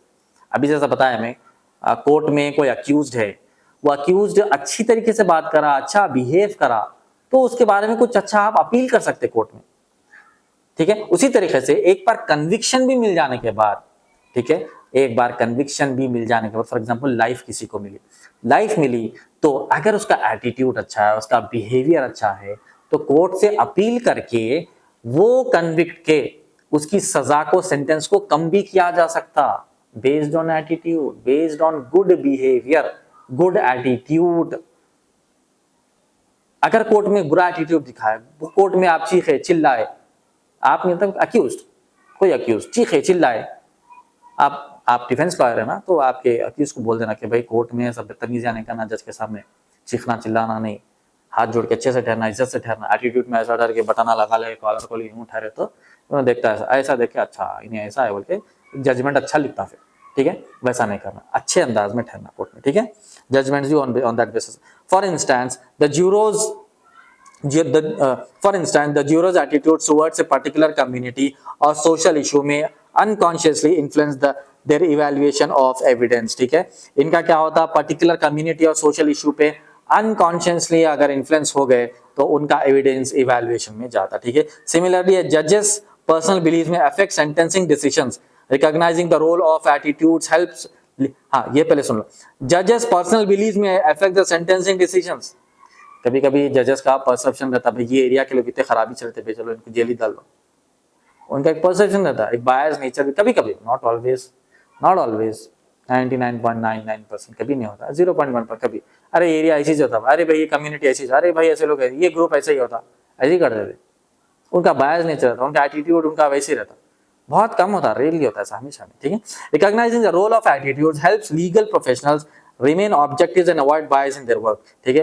Attitude समझने से लीगल प्रोफेशनल्स को ये समझ में आता कि बायस नहीं रहना है, क्या रहना है, ऑब्जेक्टिव रहना है। हमारे प्रोफेशन में हम ऑब्जेक्टिव रहेंगे तो हम कामयाब होंगे, बायस रहेंगे तो करियर जल्दी खत्म होगा, ठीक है। अब आ जाओ सेम टॉपिक, उसकी sub heading distinctive features of attitudes, okay. Distinctive features of attitudes, attitudes consist of 3 key components, ठीक है। Cognitive, affective and behavioural. क्या क्या है, cognitive, affective and behavioural. First वाला क्या है, the cognitive component involves believes and thoughts, the affective, हाँ सुनो, the cognitive component, the first component of attitude क्या रहता है, बिलीव्स एंड थॉट्स, मेरा क्या बिलीव है और मेरी क्या सोच है, ये है। The affective involves emotional responses and the behavioral component reflects how an individual acts towards an object। तीनों अलग अलग याद रख लो। पहला क्या है, कॉग्निटिव में बिलीव्स एंड थॉट्स है, एक इंसान के, एक इंडिविजुअल के बिलीव्स एंड थॉट्स है। सेकंड में क्या है, emotional responses to the situation, उन्हें कौन से सिचुएशन में कैसा बिहेव करता, इमोशनल रेस्पॉन्सेज, ओके। उसके बाद and behavioural components reflects how an individual acts towards an object, कोई ऑब्जेक्ट है उसके लिए वो कैसा बिहेव करता, उसका एटीट्यूड क्या है। उन्हें फॉर एग्जांपल कोई अच्छा सा मोबाइल है, कोई ऑब्जेक्ट है, तो उसके लिए उसका बिहेव कैसा है, चलो भाई ऐसे मोबाइल तो 1000 बार देखा, या बोला अरे भाई बहुत अच्छा मोबाइल, अच्छी तरीके से उसको बिहेव कर रहा, अच्छी तरीके से उसको देख रहा कर रहा, तो बोलेंगे कि चलो भाई इसका बिहेवियर अच्छा है कुछ चीजों की तरफ से, नहीं तो उन्हें चीजों की इज्जत है नहीं है, वो भी मालूम करना बहुत ज्यादा जरूरी है, ठीक है। Next, these components are interconnected and influence each other. ये तीनों components, cognitive, affective and behavioural components, ये तीनों कंपोनेंट्स इंटरकनेक्टेड है और एक दूसरे को जो है ना इन्फ्लुएंस भी करते हैं, ठीक है। Attitudes are learned through experience, socialization and exposure to media. आपका एटीट्यूड कैसा बनता है एक इंडिविजुअल का, थ्रू एक्सपीरियंस। एक्सपीरियंस कैसा, घर का एक्सपीरियंस, पेरेंट्स से एक्सपीरियंस मिलता, सिबलिंग से एक्सपीरियंस मिलता, रिलेटिव से एक्सपीरियंस मिलता, फ्रेंड से एक्सपीरियंस मिलता, सोसाइटी से एक्सपीरियंस मिलता, ये सबसे एक्सपीरियंस मिलता, ओके। उससे एटीट्यूड सीखते। सोशलाइजेशन, बाहर, जैसा बाहर निकले, समझो लोगों से मिले, बिजनेस करे, दुकान पे लोगों से मिल रहे, या फिर किसी से मिल रहे, आप किसी से कारोबार कर रहे, आप बिजनेस में इन्वॉल्व है, ठीक है, कहीं पर आप स्कूल गए, कॉलेज गए, वहां से एटीट्यूड से। Social and exposure to media, media देख रहे आप मोबाइल फोन में, आप मीडिया देख रहे हैं, मीडिया का माना वीडियोस है, फोटोज है, न्यूज है, ये सब चीजों से एक इंसान का एटीट्यूड डेवलप होता है। आपने देख लेता, अरे भाई वो हीरो ऐसा है, वो एटीट्यूड में ऐसा चला, तो मैं भी ऐसे चलूंगा, उन्हें किसको ऐसा सलाम करता मैं भी ऐसा सलाम करूंगा, उन्हें फलां उसको ऐसा करता मैं भी ऐसा करूंगा। तो ये एटीट्यूड वहां से ही डेवलप होता। अब पेरेंट्स से भी कई बार होता था, पेरेंट्स बहुत अच्छे हैं तो अच्छा एटीट्यूड बन रहा, अच्छा बिहेवियर बन रहा, रेस्पेक्टेबल बन रहे। अगर वैसा नहीं है, पेरेंट्स स्ट्रिक्ट है, टफ है, तो वैसे ही एटीट्यूड बन रहा। और वो एटीट्यूड पेरेंट्स से सीख के हम हमारे ब्रदर्स सिस्टर्स और हमारे सिबलिंग्स को वैसे ही बिहेवियर कर रहे, वैसे एटीट्यूड मेंटेन कर रहे। तो बोलेंगे कि आप एक्सपीरियंस से सीख रहे, आप सोसाइटी से सीख रहे, और मीडिया से एक इंडिविजुअल एटीट्यूड सीखता है। They are relatively stable but can change over time through persuasion और न्यू एक्सपीरियंसेस। देखो कभी एक बार एटीट्यूड सीख जाते ना, तो यूजुअली क्या है था, व्हेन यू ग्रो, जब बड़े होते तो एटीट्यूड फेड आउट हो जाता। कभी कभी जान दो भाई, बचपना था कर लिए, यंगस्टर थे कर लिए, बहुत ज्यादा हीरो के जैसा चलते थे, हीरो के जैसा बात करते थे, हीरो के जैसा कपड़े पहनते थे, बिल्डअप चेना ये वो सब करते थे, एटीट्यूड मेंटेन करते थे सोसाइटी में। अगर अब कुछ भी नहीं है, क्यों? क्योंकि एक एज आ जाती, थोड़े ओल्ड हो जाते, उसके बाद जो है उसके बाद समझ में आती जिंदगी क्या है, तो ये सब चीजें छोड़ के एक रिस्पॉन्सिबल आदमी बन जाते, एक रिस्पॉन्सिबल एक शख्स बन जाते। तो ये सब एटीट्यूड छोड़ देते over the period of time, अगर सीखे तो। अगर नहीं सीखे तो कभी कभी लोग वो बुरा एटीट्यूड जिंदगी तमाम जो है ऐसे ही लेके चलते, जो उनके लिए प्रॉब्लमेटिक होता। ठीक है। इन लॉ, अब लॉ में समझे, in law understanding the structure of attitudes is important for analysing witness behaviour. Law में क्या है, स्ट्रक्चर ऑफ एटीट्यूड इंपॉर्टेंट है, क्या समझने के लिए? विटनेस का बिहेवियर समझने के लिए, ज्यूरोर डिसीजन मेकिंग समझने के लिए, एंड पब्लिक ओपिनियन समझने के लिए एटीट्यूड का समझना बहुत ज्यादा जरूरी है। ठीक है। It also helps lawyers design argument that effectively address both logical and emotional aspects.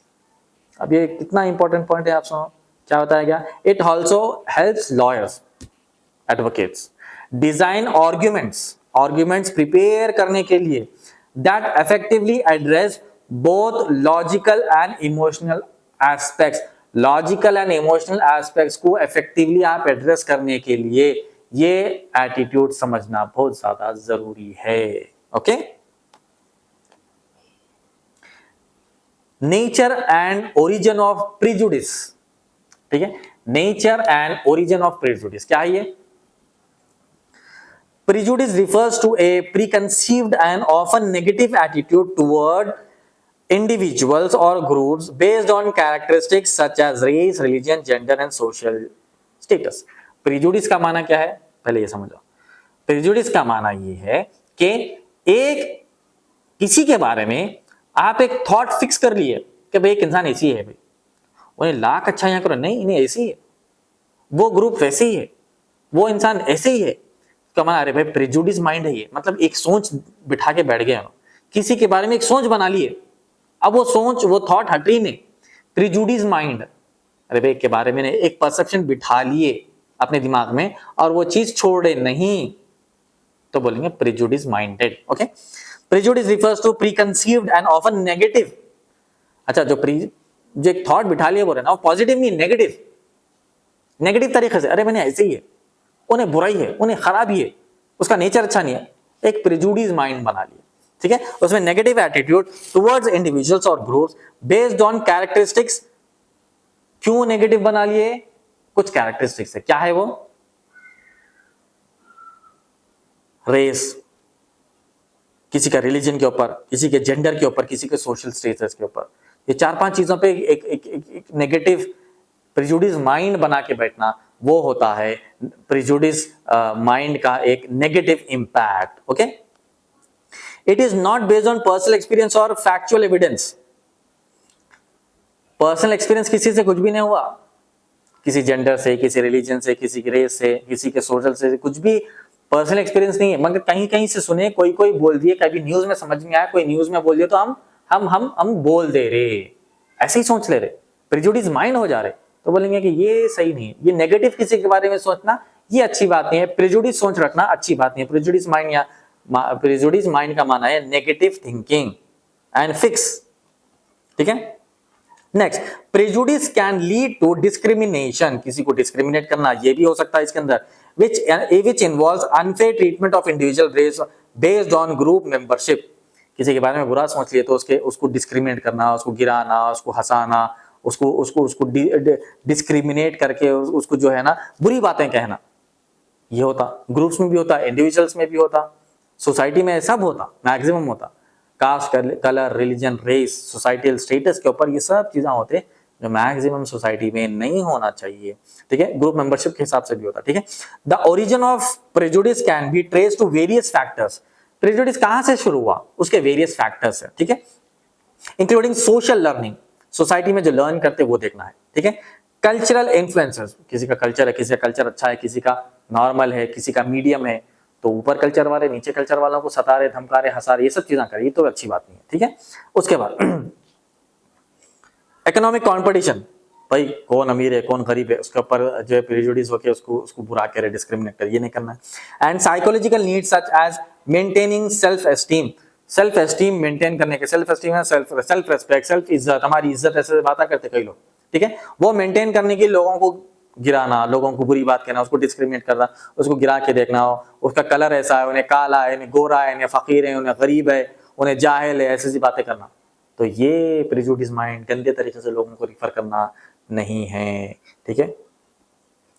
In legal context prejudice poses a serious threat to justice, justice के लिए ये सीरियस थ्रेट है।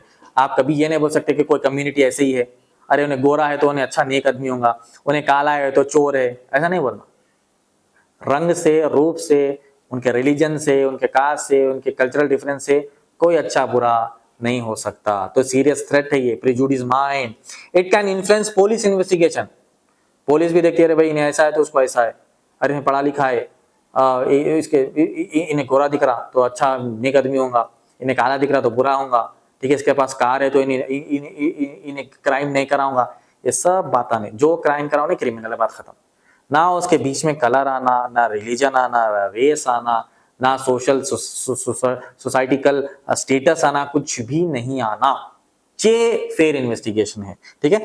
जुडिशियल डिसीजन के लिए भी ये प्रॉब्लम है, okay. And jury verdicts leading to unequal treatments under the law, unequal treatments होते हैं under the law, therefore addressing prejudice is essential और ensuring fairness and equality in legal system. Legal system में fairness और equality के लिए prejudice क्या है वो हमको समझना बहुत ज्यादा जरूरी है। प्रेजुडिस तरीके से किसको भी हम डिस्क्रिमिनेट नहीं कर सकते, या किसी को हम बुरा नहीं कह सकते, किसी को ये नहीं कह सकते कि ये इंसान ऐसा है तो ऐसा ही होगा, वो फला एरिया से आता तो वैसा ही होगा, वो कार में आया तो क्रिमिनल नहीं होगा, वो सूट में आया तो अच्छा होगा, सब बातें नहीं। इन्वेस्टिगेट करो, फेयर इन्वेस्टिगेशन करो, जो अच्छा काम करा उन्हें अच्छा है, जो बुरा काम करा उन्हें बुरा है, ओके। नेक्स्ट, प्रेजुडिस, अभी जो हम समझ, प्रेजुडिस का माना क्या है, एक लाइन में बोलो। प्रेजुडिस का माना ये है कि एक जो है थॉट हमारे दिमाग में रख लेना, एक नैरेटिव बिल्डअप कर लेना किसी के बारे में जो बुरा नैरेटिव है, ओके, बुरा थॉट है किसी के बारे में। अब टेक्निक्स ऑफ रिड्यूसिंग प्रेजुडिस, आपको टेक्निक्स भी समझना है प्रेजुडिस माइंड को, प्रेजुडिस थॉट को कम करने के लिए, okay.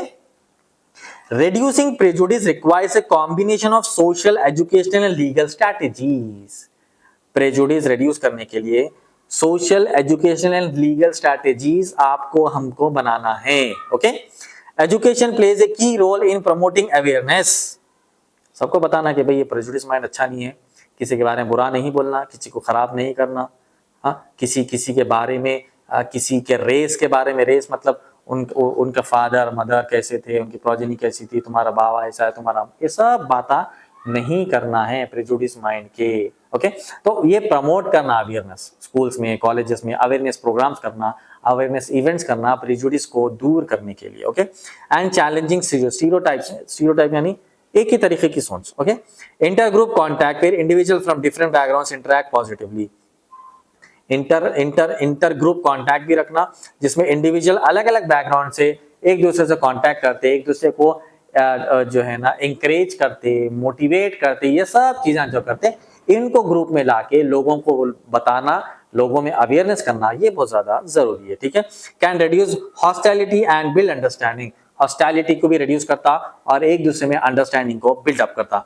Legal measures such as anti discrimination laws and policies provide a framework for equality and accountability. Anti discriminatory laws जो है वो हमको बनाना और पब्लिक को समझाना चाहिए या इस तरीके से डिस्क्रिमिनेट एक दूसरे को नहीं करना ऑन बेसिस ऑफ एनीथिंग, और किसी के लिए हम प्रिजुडिस माइंड नहीं रहना है और अकाउंटेबिलिटी मेंटेन करना, ये सब चीजों की। Okay, in addition promoting inclusive values and diversity in society helps reduce prejudice over the time. ठीक है, promoting inclusive values and diversity in society. Inclusive values का माना क्या है? सबके वैल्यूज, सबका कल्चर, सबका रेस, सबका रिलीजन, सबका कलर, सबके लिए इक्वल है, ये सोसाइटी को समझाना चाहिए। कोई जेंडर बड़ा नहीं है, कोई जेंडर छोटा नहीं है, मेल फीमेल से बड़ा नहीं है, फीमेल मेल से बड़ा नहीं है, सब बेकार की बातें हैं। सब इक्वल है सोसाइटी में, सब कास्ट, कलर, रेस, रिलीजन सब इक्वल है, कोई किसी का बड़ा नहीं है, कोई किसी का छोटा नहीं है, ये समझाना है ऑन द ह्यूमैनिटेरियन ग्राउंड्स पर। हाँ, अगर कोई अमीर है, गरीब है तो उनका तो डिफरेंस होता, कोई पढ़ा लिखा है, कोई अनपढ़ है तो उनका तो डिफरेंस जरूर होता, ये डिफरेंसेस एक अलग बात है, but on humanitarian grounds all are equal. Okay, for law students understanding these techniques is important for advocating social justice. Law students के लिए और एडवोकेट्स के लिए ये टेक्निक समझना बहुत ज्यादा जरूरी है, जस्टिस को सर्व करने के लिए, सोशल जस्टिस को, and implementing policies that protect marginalised group को प्रोटेक्ट करने के लिए ये पॉलिसीज बहुत ज्यादा जरूरी है। Okay, legal professionals like advocates have a responsibility to challenge prejudice and uphold the principles of equality and human rights। क्या बता रहे हैं यहाँ पर? Legal professionals have responsibility to challenge prejudice को चैलेंज करना, उसको सोसाइटी से खत्म करना, उसको निकाल कर फेंकना सोसाइटी से, और डेवलप क्या करना? Uphold the principles of equality and human rights. सब इक्वल है, ये प्रिंसिपल्स को अपहोल्ड करना, अवेयरनेस लाना, और ह्यूमन राइट्स सबका इक्वल है, ये सोसाइटी में आप अवेयरनेस लाना। प्रिजुडिस माइंड को, प्रिजुडिस थॉट्स को, negative thoughts, discriminatory thoughts on basis on any factor सब निकाल कर फेंकना है ऑन ह्यूमैनिटेरियन ग्राउंड्स, ये लीगल प्रोफेशनल का काम होता है। Okay, now the next topic is persuasion. Persuasion is the process of influencing attitudes. ठीक है, परसुएशन क्या है? एटीट्यूड्स को इन्फ्लुएंस करता। ठीक है, believes and behaviours through communication. आप कम्युनिकेशन जिस तरह अच्छा से करेंगे, योर कम्युनिकेशन, इफेक्टिव कम्युनिकेशन जब रहेगा, तो सामने वाले के बिलीव्स, एटीट्यूड्स को वो इन्फ्लुएंस करता। ठीक है, कैसा मैं आगे बताता हूं। अच्छा कोई अगर कम्युनिकेट करने वाला आदमी रहा, तो अदर पार्टी जो आपके खिलाफ अगर कोई एक थॉट प्रोसेस में है, अगर कोई प्रेजुडिस माइंडेड है, तो आप अगर अच्छा कम्युनिकेट कर रहे हैं तो उसका परसेप्शन चेंज कर। फॉर एग्जांपल, पर्सन ए है, person B. Okay, person A person B के बारे में बहुत बुरा सोच के है, भाई नहीं ऐसा गंदा है, अच्छी बात नहीं करता, या is ill mannered, bad mannered, कहीं से भी उन्हें सुन लिया, कोई बोल दिया। मगर पर्सन बी पर्सन ए से अच्छे से बात करा, तो पर्सन ए बोलता, भाई मैं तो सोचा कि ये बहुत बुरा आदमी है, बट मैं जब इसे बात किया तो ये कितनी अच्छी तरीके से बात कर रहा। का माना ये है कि कम्युनिकेशन अच्छा करने से सामने वाले का बिलीव्स एंड एटीट्यूड्स चेंज हो सकता है। Okay, it is the fundamental skill in the legal profession. Legal profession में persuasion is the fundamental skill. Communication नहीं है तो क्या वकालत करते भाई? ठीक है, वकालत का माना ही है कि आप कम्युनिकेट करना। कैसा? ड्राफ्टिंग के जरिए और प्लीडिंग के जरिए। जिस तरीके से अच्छा ड्राफ्टिंग आप करेंगे, उस तरीके से अच्छा अगर आप प्लीडिंग करेंगे जज साहब के सामने, तो ही आपका कम्युनिकेशन अच्छा है। ओके, ये बात को अच्छे से समझ जाओ। Okay, where lawyers must present arguments in the convincing manner to जजेस एंड जूरीज। जब भी जज साहब के सामने आर्ग्यूमेंट कर रहे, प्लीडिंग कर रहे, तो इस अच्छे अंदाज में, अच्छे तरीके से कम्युनिकेट करना कि जज या मैजिस्ट्रेट आपके आर्ग्यूमेंट से कन्विंस होना। अब कई सारे एडवोकेट्स हम भी देखते कोर्ट में, भाई वो कुछ तो बोलते रहते, कभी पेपर में, कभी ड्राफ्ट में रहता, नहीं रहता, पिटीशन में रहता, कुछ तो ही बोलते जाते, साइटेशन देते, कुछ भी बोलते, बट नॉट रिलेवेंट। वहां पर कम बात करना, परफेक्ट बात करना, अप टू द पॉइंट बात करना, और जो पिटिशन में वही बात करना। अब कई बार क्या होता है, आर्गुमेंट पे आर्गुमेंट, आर्गुमेंट पे आर्गुमेंट कर रहे हैं, कन्विंस ही नहीं हो रहे जज साहब, तो वो कम्युनिकेशन काम का नहीं है। आपका communication short and sweet and perfect रहना, जिससे जज आपके आर्ग्यूमेंट को समझ सके। उसी तरीके से किसी से भी आप बात कर रहे हैं तो घुमा फिराने की बात करने की जरूरत नहीं, अप टू द पॉइंट बात करना, बात खत्म। ओके, चलिए next. Effective persuasion involves not only logical reasoning. Effective communication का माना ये नहीं है कि सिर्फ आप लॉजिकल रीजनिंग कर दे, ठीक है, सिर्फ लॉजिकल बात बोल रहे, नहीं। इफेक्टिव कम्युनिकेशन का माना ये है कि आप इमोशनल अपील भी करें विद क्रेडिबिलिटी, थोड़ा इमोशनल अपील भी करना, ठीक है।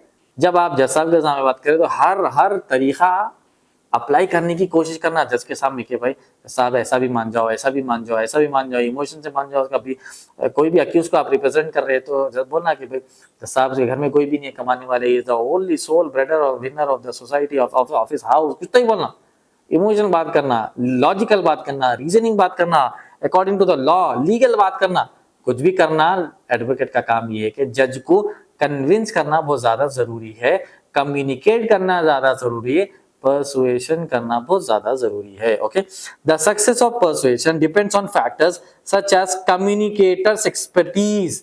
कम्युनिकेटर्स का एक्सपर्टीज कितना अच्छा है उतना अच्छा उसका सक्सेस रेट है। बात करने नहीं आया, बोलने नहीं आया, लिखने नहीं आया तो वकील नहीं बनते। सर्टिफिकेट मिल जाता वकील का, सक्सेस नहीं होता एज ए वकील। Communication is the key to success, to get success, to succeed in the law field. Okay, ये अच्छे से समझ जाओ।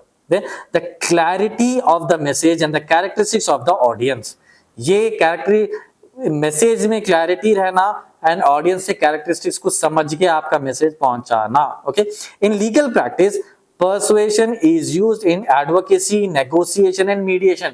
एडवोकेसी में, नेगोशिएशन में, मीडिएशन में ये कम्युनिकेशन इज द की पॉइंट। ये याद रख लो जिंदगी तमाम के एज एन एडवोकेट आपको परसुएशन आना बहुत ज्यादा जरूरी है। कन्विंस करना, समझाना, बताना, मनाना, कन्विंस करना, आर्ग्यू करना, ये सब आना चाहिए। नहीं आया बोले तो I don't think anyone can become a good advocate. Okay, ठीक है। Understanding the principles of persuasion enables lawyers to construct compelling arguments and effectively communicate their case. ठीक है, principles of persuasion, persuasion किस तरीके से करना? Persuasion is something known as effective communication to convince the other party. अगर ये समझ में आ गया तो आप अच्छे आर्ग्यूमेंट्स कर सकते और जो है effective communicate कर सकते for your case। अगर नहीं कर सके तो you will lose your case. Okay, ठीक है। अभी हम बात करें मेथड्स ऑफ कम्युनिकेशन के बारे में। लास्ट पॉइंट में मैं क्या बोला कि मेथड्स ऑफ कम्युनिकेशन, टॉपिक है परसुएशन, लास्ट में हम पढ़े मेथड्स ऑफ। अब नेक्स्ट टॉपिक सेम है, वो है मेथड्स ऑफ परसुएशन। परसुएशन यानी इफेक्टिव कम्युनिकेशन करने के क्या क्या तरीके हैं, मेथड्स क्या क्या, ठीक है। In there are several methods of persuasion. Persuasion का माना effective communication. Okay, there are several methods of persuasion that are relevant to legal practice. Legal practice जब आप करेंगे तो there are several methods of persuasion. ठीक है, logical persuasion involves presenting, logical persuasion first, logical persuasion involves presenting facts, case के facts बताना, उसके बाद एविडेंस देना, उसके बाद रैशनल आर्ग्यूमेंट्स करना। ठीक है, फैक्ट्स बताना, एविडेंस देना और रैशनल आर्ग्यूमेंट्स करना, ये तीन चीजें आपके लॉजिकल परसुएशन यानी लॉजिकल कम्युनिकेशन में आते हैं। ठीक है, उसके बाद इमोशनल परसुएशन। ठीक है, इमोशनल, जैसा अभी मैं बताया, इमोशनल परसुएशन, इमोशनल कम्युनिकेशन क्या है? Appeals to feeling such as sympathy, fear और जस्टिस। सिंपैथी गेन करना, रहम कर दो जज साहब। ठीक है, जब आप मीडिएशन कर रहे हैं तो दोनों में से एक पार्टी को ना भाई जान दो, भाई रहम करो अदर पार्टी के ऊपर, मीडिएशन कर लो, समझौता कर लो, मिल जाओ, लड़ो नको, इस तरीके से आप परसुएशन करना, इमोशनल तरीके से करना। ठीक है, उसके बाद डरा के, अरे भाई नहीं करे तो ऐसा करते भाई, कॉम्प्रोमाइज कर लो भाई, कॉम्प्रोमाइज नहीं करे तो फिर कैसा होते, केस है तो कोर्ट को जाना पड़ता, जान लो भाई कर लो। तो इमोशन में फियर भी है, फियर से भी केस मीडिएशन करना, फियर कम्युनिकेशन भी करना। उसके बाद जस्टिस, जस्टिस को बोलते करना भाई, जस्टिस ये है कि अगर आप ये मीडिएशन कर लिए, अगर आप बेल दे दिए जज साहब, तो उसके उसके उसके हक में एक जस्टिस मिल जाती, क्योंकि is not involve in the crime, चूंकि उसको उसके दोस्त फंसा दिए, उसके पड़ोस वाले फंसा दिए, is not involve in the crime. अगर वो जेल में रहा तो उसको कमा के उसके उसके उसके फैमिली को कमा के खिलाने वाले कोई भी नहीं है। लिहाजा on the basis of emotions and feelings I request your lordship to kindly grant bail to my client. ठीक है, इस तरीके से आपको बात करना है। कैसा? फीलिंग्स एंड इमोशंस के जरिए। Okay, credibility based persuasion, credibility देखना कि एक इंसान की दोनों में से पार्टीज की किसकी क्रेडिबिलिटी ज्यादा है। Credibility based persuasion relies on the authority and trustworthiness of the speaker. जो परसुएशन कर रहा उनका ट्रस्टवर्दीनेस और उनकी अथॉरिटी क्या है, ऑन दैट बेसिस। कई लोग ऐसा, कोई सीनियर एडवोकेट्स रहते तो भाई अरे भाई उन्होंने बोले तो करना पड़ता, कई बार होता ना, अरे भाई उन्होंने बोले तो कर देना पड़ता भाई, अरे वो जज साहब बोले तो, जो वकील साहब बोले तो कर देना पड़ता, अरे नहीं भाई वो एमएलए साहब बोले तो कर देना पड़ता, अरे नहीं भाई वो सोसाइटी में बहुत अच्छा इज्जत वाले आदमी है, नहीं भाई घर के बड़े है। तो उनका जो स्पीकर की क्रेडिबिलिटी रहती है और ट्रस्टवर्दीनेस रहता, ऑन दैट बेसिस भी परसुएशन करके कम्युनिकेशन कर मैटर को क्लोज कराना, या जो अपील आप कर रहे हो वो अपील की जस्टिस हासिल करना, ये आपका टारगेट होना चाहिए। Okay, reputation and framing are also important techniques as they influence how information is perceived and remember. बार बार थोड़ा रिपीट भी कर सकते हैं, आपकी अपील में, आपके परसुएशन में, आपके कम्युनिकेशन में जितना बार बार रिपीट करेंगे तो किसी को एक बार में समझ में आता, किसी को 2 बार में समझ में आता, किसी को 3 बार में समझ, तो बार बार रिपीट करके थोड़ा समझा के, थोड़ा कम्युनिकेट करके, थोड़ा उनको कन्विंस करने की कोशिश करें तो मैटर वहां पर रिजॉल्व होने की चांसेस बढ़ जाते हैं। Okay, lawyers often combine multiple methods to strengthen their arguments. Lawyers क्या करते, कई सारे मेथड्स रहते, पूरे मेथड्स मिला के केस जितना है बोलते ना, समझे? तो वैसा क्या बता रहे, उनके आर्गुमेंट्स को मजबूत करने के लिए लॉयर्स पूरे के पूरे टेक्निक्स आजमाते। Okay, for example they may present strong evidence while also appealing to jury sense of justice. Evidences भी देते पूरे सारा, फिर इमोशनल तरीके से भी समझाते, थोड़ा जस्टिस का जो है जस्टिस के बारे में बोलते बोलते भी समझाते, जस्टिस का हवाला देते समझाते, थोड़ा सिंपैथी गेन करते हुए समझाते, हर तरीके से, चाहे वो लॉ के तरीके से जज साहब माने या फिर इमोशन से मान ले या जस्टिस, कोई भी तरीका हो, एडवोकेट का काम ये रहता कि मेरे क्लाइंट को रिलीफ मिल जाए, और तरीका पूरा अपनाते हो। ठीक है, तो वो स्ट्रॉन्ग परसुएशन, कन्विंसिंग कम्युनिकेशन से ही आता। Okay, understanding these methods helps law student develop effective advocacy skills and analyse how arguments influence and decision making. याद रख लो, इसमें क्या बताया गया, लॉ स्टूडेंट्स के लिए परसुएशन अच्छे से समझे तो उनको समझ में आता कि आर्गुमेंट्स कैसा करते, जज साहब को कैसा समझाते, पीपी को कैसा कन्विंस करते, आपके क्लाइंट को कैसा कन्विंस करते, मीडिएशन है तो 2 पार्टीज को कैसा कन्विंस करते, इफेक्टिव कम्युनिकेशन कैसा करते और अपने क्लाइंट को रिलीफ कैसा दिलाना। ये नाइक और ये टेक्निक एडवोकेट को आना, अगर वो नहीं आ रही, क्लाइंट को रिलीफ नहीं दिला सक रहे, तो आई थिंक एडवोकेसी करियर में परस्यू करना मुश्किल है। ओके, चलो the next topic is advertising. Okay, advertising influences attitudes, creates awareness and shapes behavior, making it a key area of legal regulation.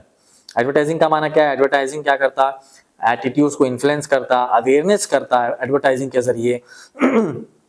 Making a की एरिया ऑफ लीगल रेगुलेशंस के लिए advertising बहुत ज्यादा जरूरी है। Okay, advertising is a form of mass persuasion used to influence public attitudes and behaviour. Mass persuasion मतलब mass communication, persuasion मतलब communication, mass यानी कई सारे लोग, परसुएशन यानी कम्युनिकेशन, मास यानी लोग, कम्युनिकेशन का माना यह है कि कई सारे लोगों को आप कम्युनिकेट कर रहे हैं। उसके कई सारे तरीके से, पब्लिक स्पीकिंग करो, आप पब्लिक स्पीकिंग में आप 50,000 लोगों के साथ में बात करो, या फिर मास कम्युनिकेशन, मास परसुएशन आप एडवर्टाइजमेंट के जरिए भी कर सकते हैं। फॉर एग्जांपल आप टीवी में एडवर्टाइज करें, या सोशल मीडिया पे एडवर्टाइज करें, या न्यूज़पेपर में एडवर्टाइज करें, या होर्डिंग्स करके, या पोस्टर्स लगा के, या हैंडल्स डिस्ट्रीब्यूट करके आप एडवर्टाइज करिए। हर किस्म का एडवर्टाइजमेंट और हर किस्म का mass persuasion you can do, and that can influence public attitudes and behavior. People, public का attitude भी बनता on that particular individual or object, and behavior भी वो change होता. Okay, while it is commonly associated with business and marketing, it has significant legal implication. Advertising generally क्या किस ताल्लुक से रहता है एडवर्टाइजमेंट? ठीक है, एडवर्टाइजमेंट जनरली जो है प्रोडक्ट या सर्विसेज के बारे में एडवर्टाइज करते हैं, बट लीगल इम्प्लीकेशंस भी इसके ऊपर है. वो क्या इम्प्लीकेशंस है? Misleading advertisements can harm consumers and lead to legal disputes. Misleading advertisements कभी भी नहीं करना. फॉर एग्जांपल, अब देखो, महीना 2 महीने पहले कुछ मिसलीडिंग पैकेजिंग के ऊपर एक हैदराबाद के डॉक्टर ने केस किया था सुप्रीम कोर्ट में. फिर वो केस जीते भी. वो क्या था, किसके ऊपर था? ORS जो हम पीते हैं, जो मेडिकल शॉप से खरीद के, फार्मेसी से खरीद के जो ORS पीते हैं, that is harmful for human being, for human consumption करके. पर वो कंपनी जो है उसका डिजाइन ORS कुछ की करके जो है मिसलीडिंग एडवर्टाइजमेंट करे थे.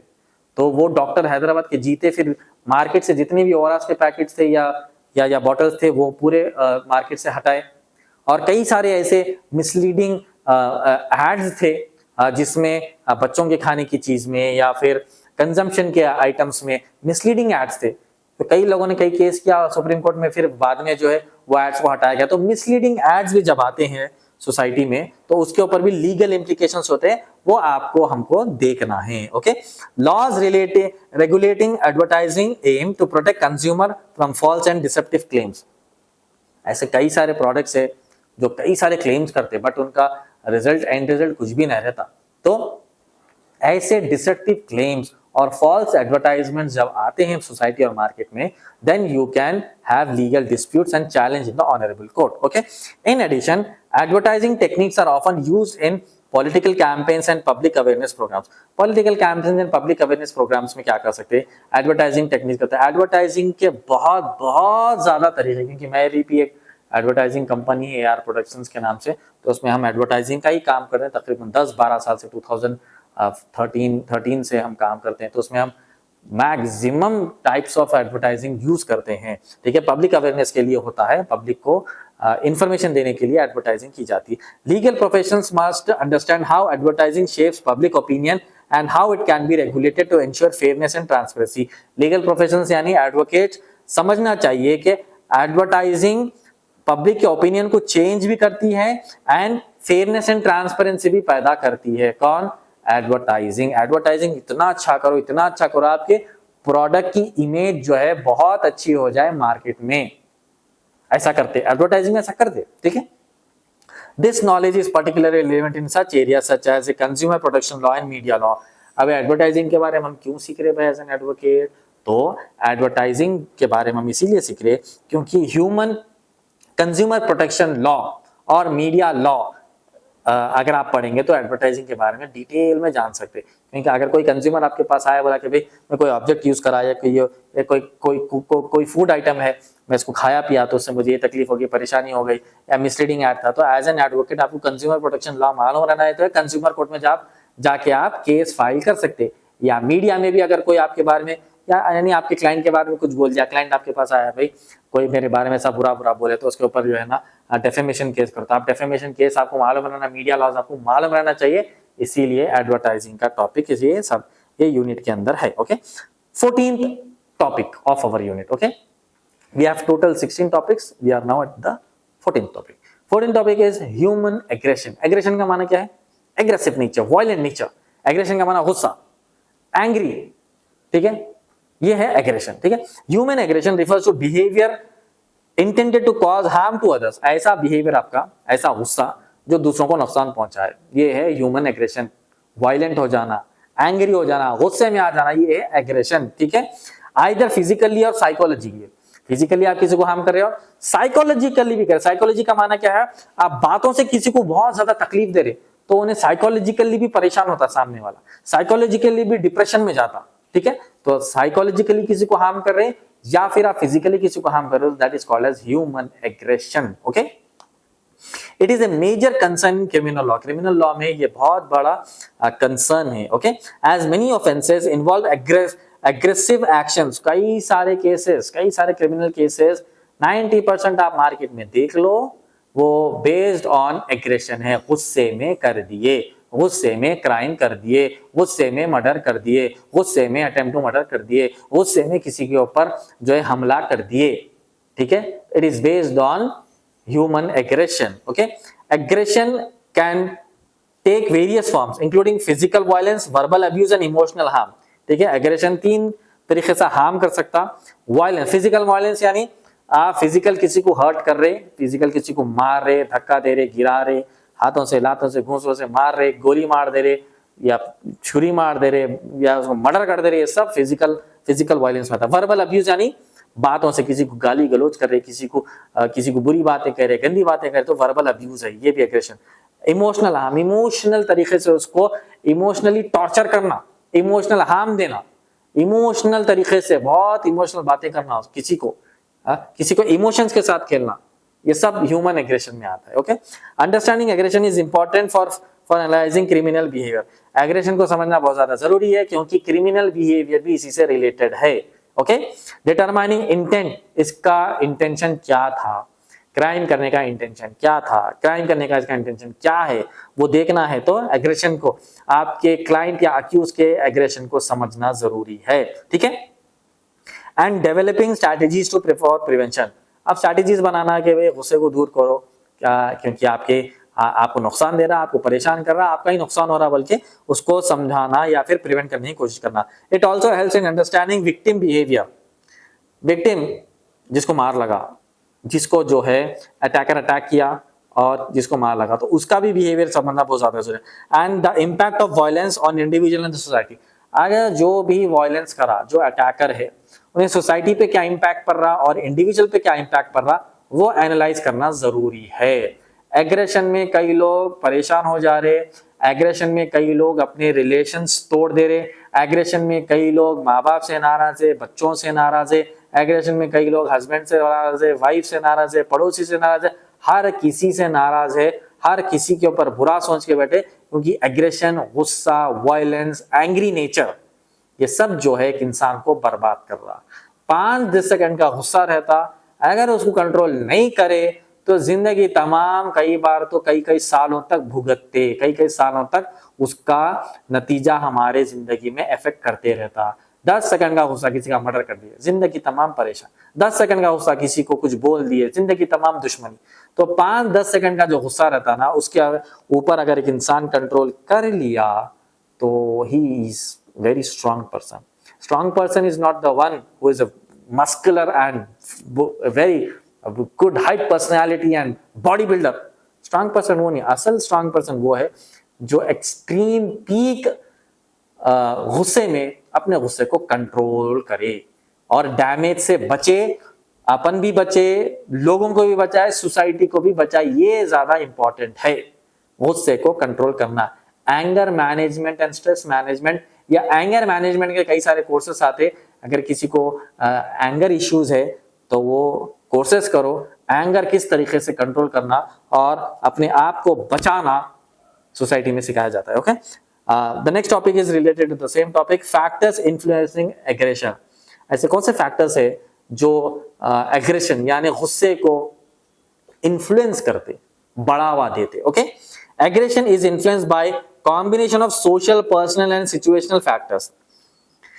एग्रेशन इन्फ्लुएंस कैसा होता है, बढ़ावा कैसा होता है, कॉम्बिनेशन, 3 चीजों का कॉम्बिनेशन है, social, personal and situational factors. 3 factors रहे तो इन्फ्लुएंस होता है एग्रेशन, गुस्सा बढ़ता।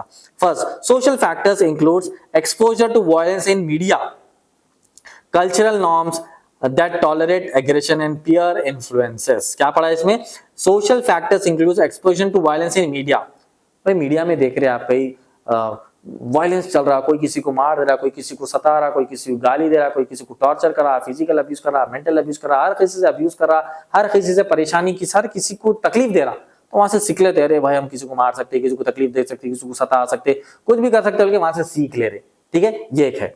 दूसरा बताया गया कल्चरल नॉर्म्स, कल्चर, हमारा कल्चर भी ऐसी है भाई, हमारा सोसाइटी भी वैसी है, हमारा महल्ला भी वैसी है, यहाँ सब जने लड़ते झगड़ते मारते, एक दूसरे को मारते, गाली गलौज करते, मर्डरान चलते, यहाँ पर टेंशन नहीं है, मैं भी करता हूँ, कल्चर भी हो जा रही है, ठीक है। उसके बाद बताया गया tolerate aggression, cultural norms that tolerate aggression, ये एग्रेशन को टॉलरेट करने के लिए कल्चरल नॉर्म्स जो है वो भी बहुत ज्यादा जरूरी है। कल्चरल नॉर्म्स, कल्चरल आपका कल्चर कैसा है, आपका सोसाइटी कैसा है, आपका घर में मैनर्स क्या है, अगर वो समझ में नहीं आया, वो आपको कोई तालीम तरबियत नहीं है समझो, तो टॉलरेट नहीं होता एग्रेशन।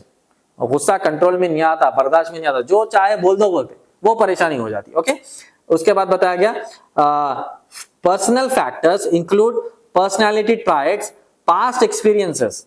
पर्सनालिटी ट्राइट्स भी रहते हैं और पास्ट एक्सपीरियंस है, भाई कोई मुझे सताया था, कोई मुझे तकलीफ दिया था, मैं बहुत अच्छा आदमी था, लोग मेरे को सता के मुझे मेरा हुंडा बना दिया, बदमाश बना दिया, लोगों में निकला तो मैं आजकल जो है लोगों को मर्डर कर दे रहा हूँ, लोगों को मार रहा हूँ, सता रहा हूँ, तकलीफ दे रहा हूँ, लैंड ग्रैबिंग कर रहा हूँ, लोगों घरों में गुजारा, जो चाहे कर रहा हूँ, मैं गुंडा बन गया, गुंडा सा होता सोसाइटीज बोलते वो हो गया मैं।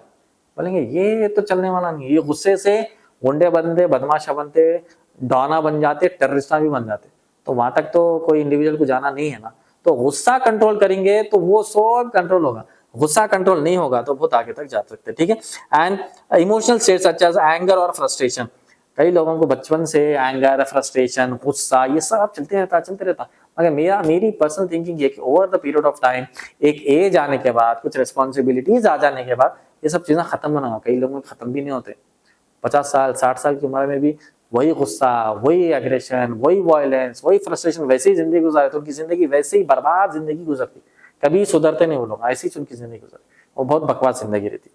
ठीक है। Situational factors includes immediate circumstances such as provocation, stress and environmental conditions. भाई इमीडिएट सिचुएशनल फैक्टर्स यानी इमीडिएट सर्कम सच एज कोई प्रोवोक कर दिया, भाई जा उसको मार दे, जा उसको कुछ भी उसको तकलीफ दे दे, या फिर मेरा दोस्त है उन्हें बोल रहा कि अरे भाई उन्हें फलां शख्स मेरे को सताया था तो हम जाके उसको मार दे रहे, तो सिचुएशनल फैक्टर्स है। तो वहां पर भी आपको एंगर मैनेजमेंट रहना बहुत ज्यादा जरूरी, कंट्रोल रहना बहुत ज्यादा जरूरी। अगर कंट्रोल नहीं रहा तो समझ जाओ कि भाई किसी के वास्ते आप जाके किसी को मार दे रहे, तो ये भी चलने वाला नहीं। हम क्या है, मैटर्स को सॉल्व करने की कोशिश करना, इश्यूज और डिस्प्यूट्स को खत्म करने की कोशिश करना, वो नहीं करके इश्यूज और डिस्प्यूट्स को बढ़ा रही तो सोसाइटी भी प्रॉब्लम में आती है और इंडिविजुअल भी प्रॉब्लम में आता है, वो सब नहीं करना चाहिए। ठीक है। एनवायरमेंटल कंडीशंस भी एक फैक्टर है उसका। ठीक है। In legal cases these factors are often considered when determining culpability and sentencing. ठीक है। ये इन लीगल फैक्टर्स और लीगल सिचुएशंस में these factors are often considered, ये फैक्टर्स जब भी कंसिडर करते जब कल्पेबिलिटी एंड सेंटेंसिंग डिटरमाइन होती। ठीक है। कल्पेबिलिटी और सेंटेंसिंग, भाई इसकी सजा क्या है वो डिटरमाइन हुए तो ये चीजें हमको समझ में आती। सजा ही नहीं मालूम ये करे तो क्या होता नहीं मालूम, तो लोग करते ही रहते, वो प्रॉब्लम है। ठीक है।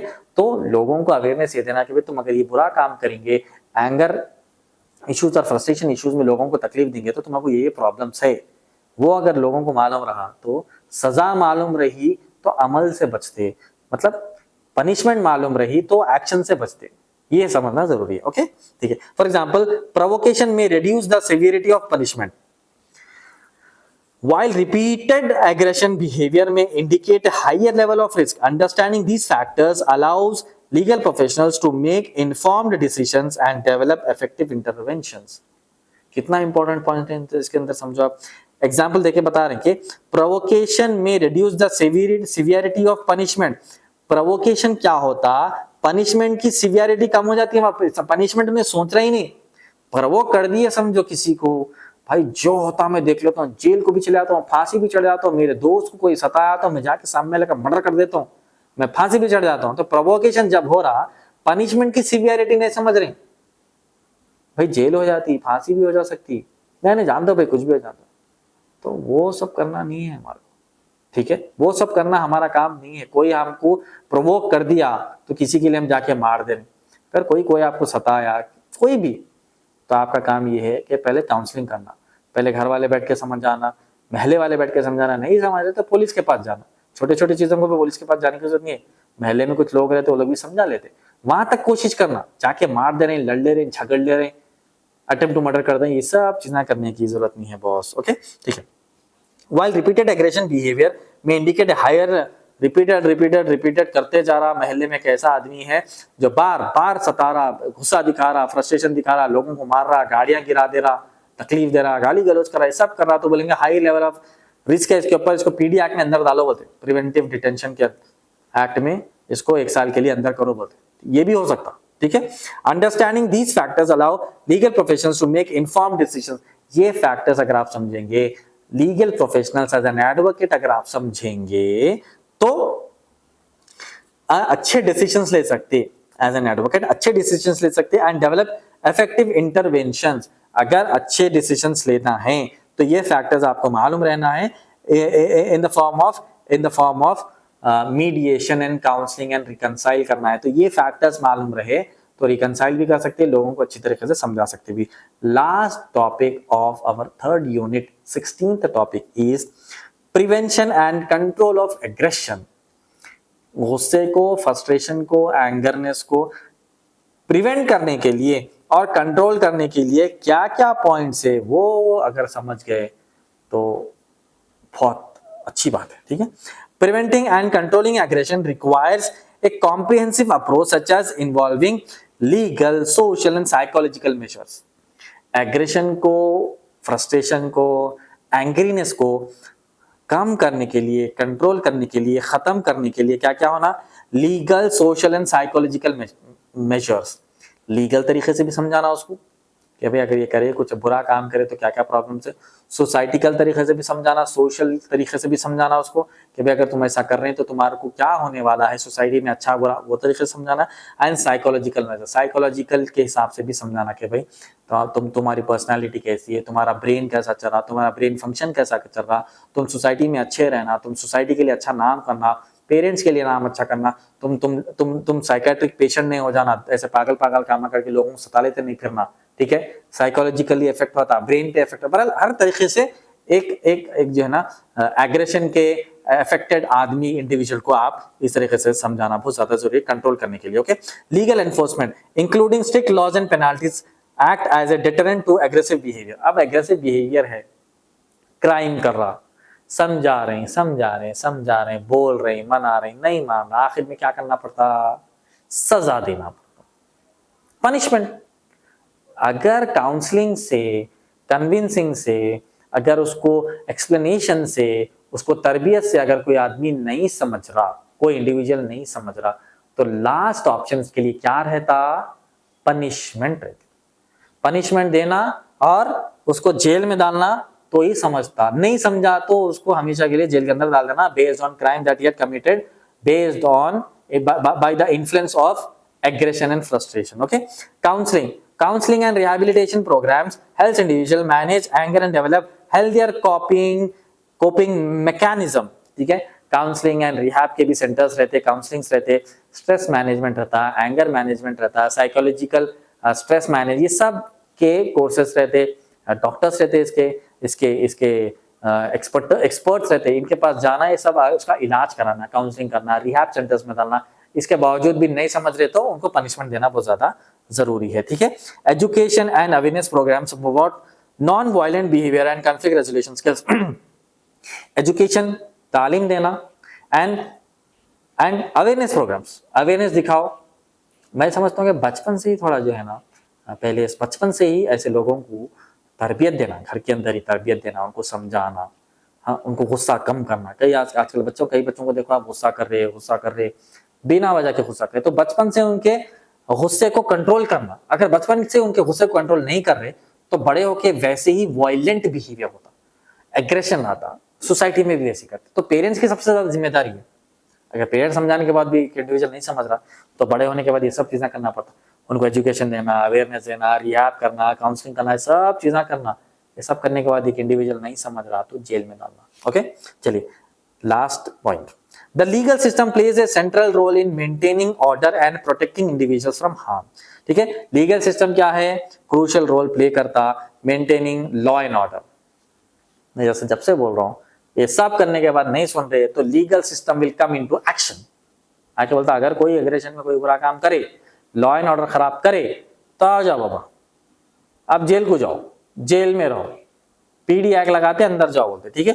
By understanding the causes and consequences of aggression, law students can contribute to creating a more just and peaceful society, ठीक है। By understanding the causes and consequences of aggression, causes and consequences of aggression अगर समझ गए, कोई भी individual, चाहे law student हो, कोई भी इंडिविजुअल अगर समझ गए तो क्या बेनिफिट है उसका? बेनिफिट ये बताया गया, law students can contribute to create more just and peaceful societies. आप और हम लॉ स्टूडेंट्स पीसफुल सोसाइटी बनाने में हम हेल्प कर सकते।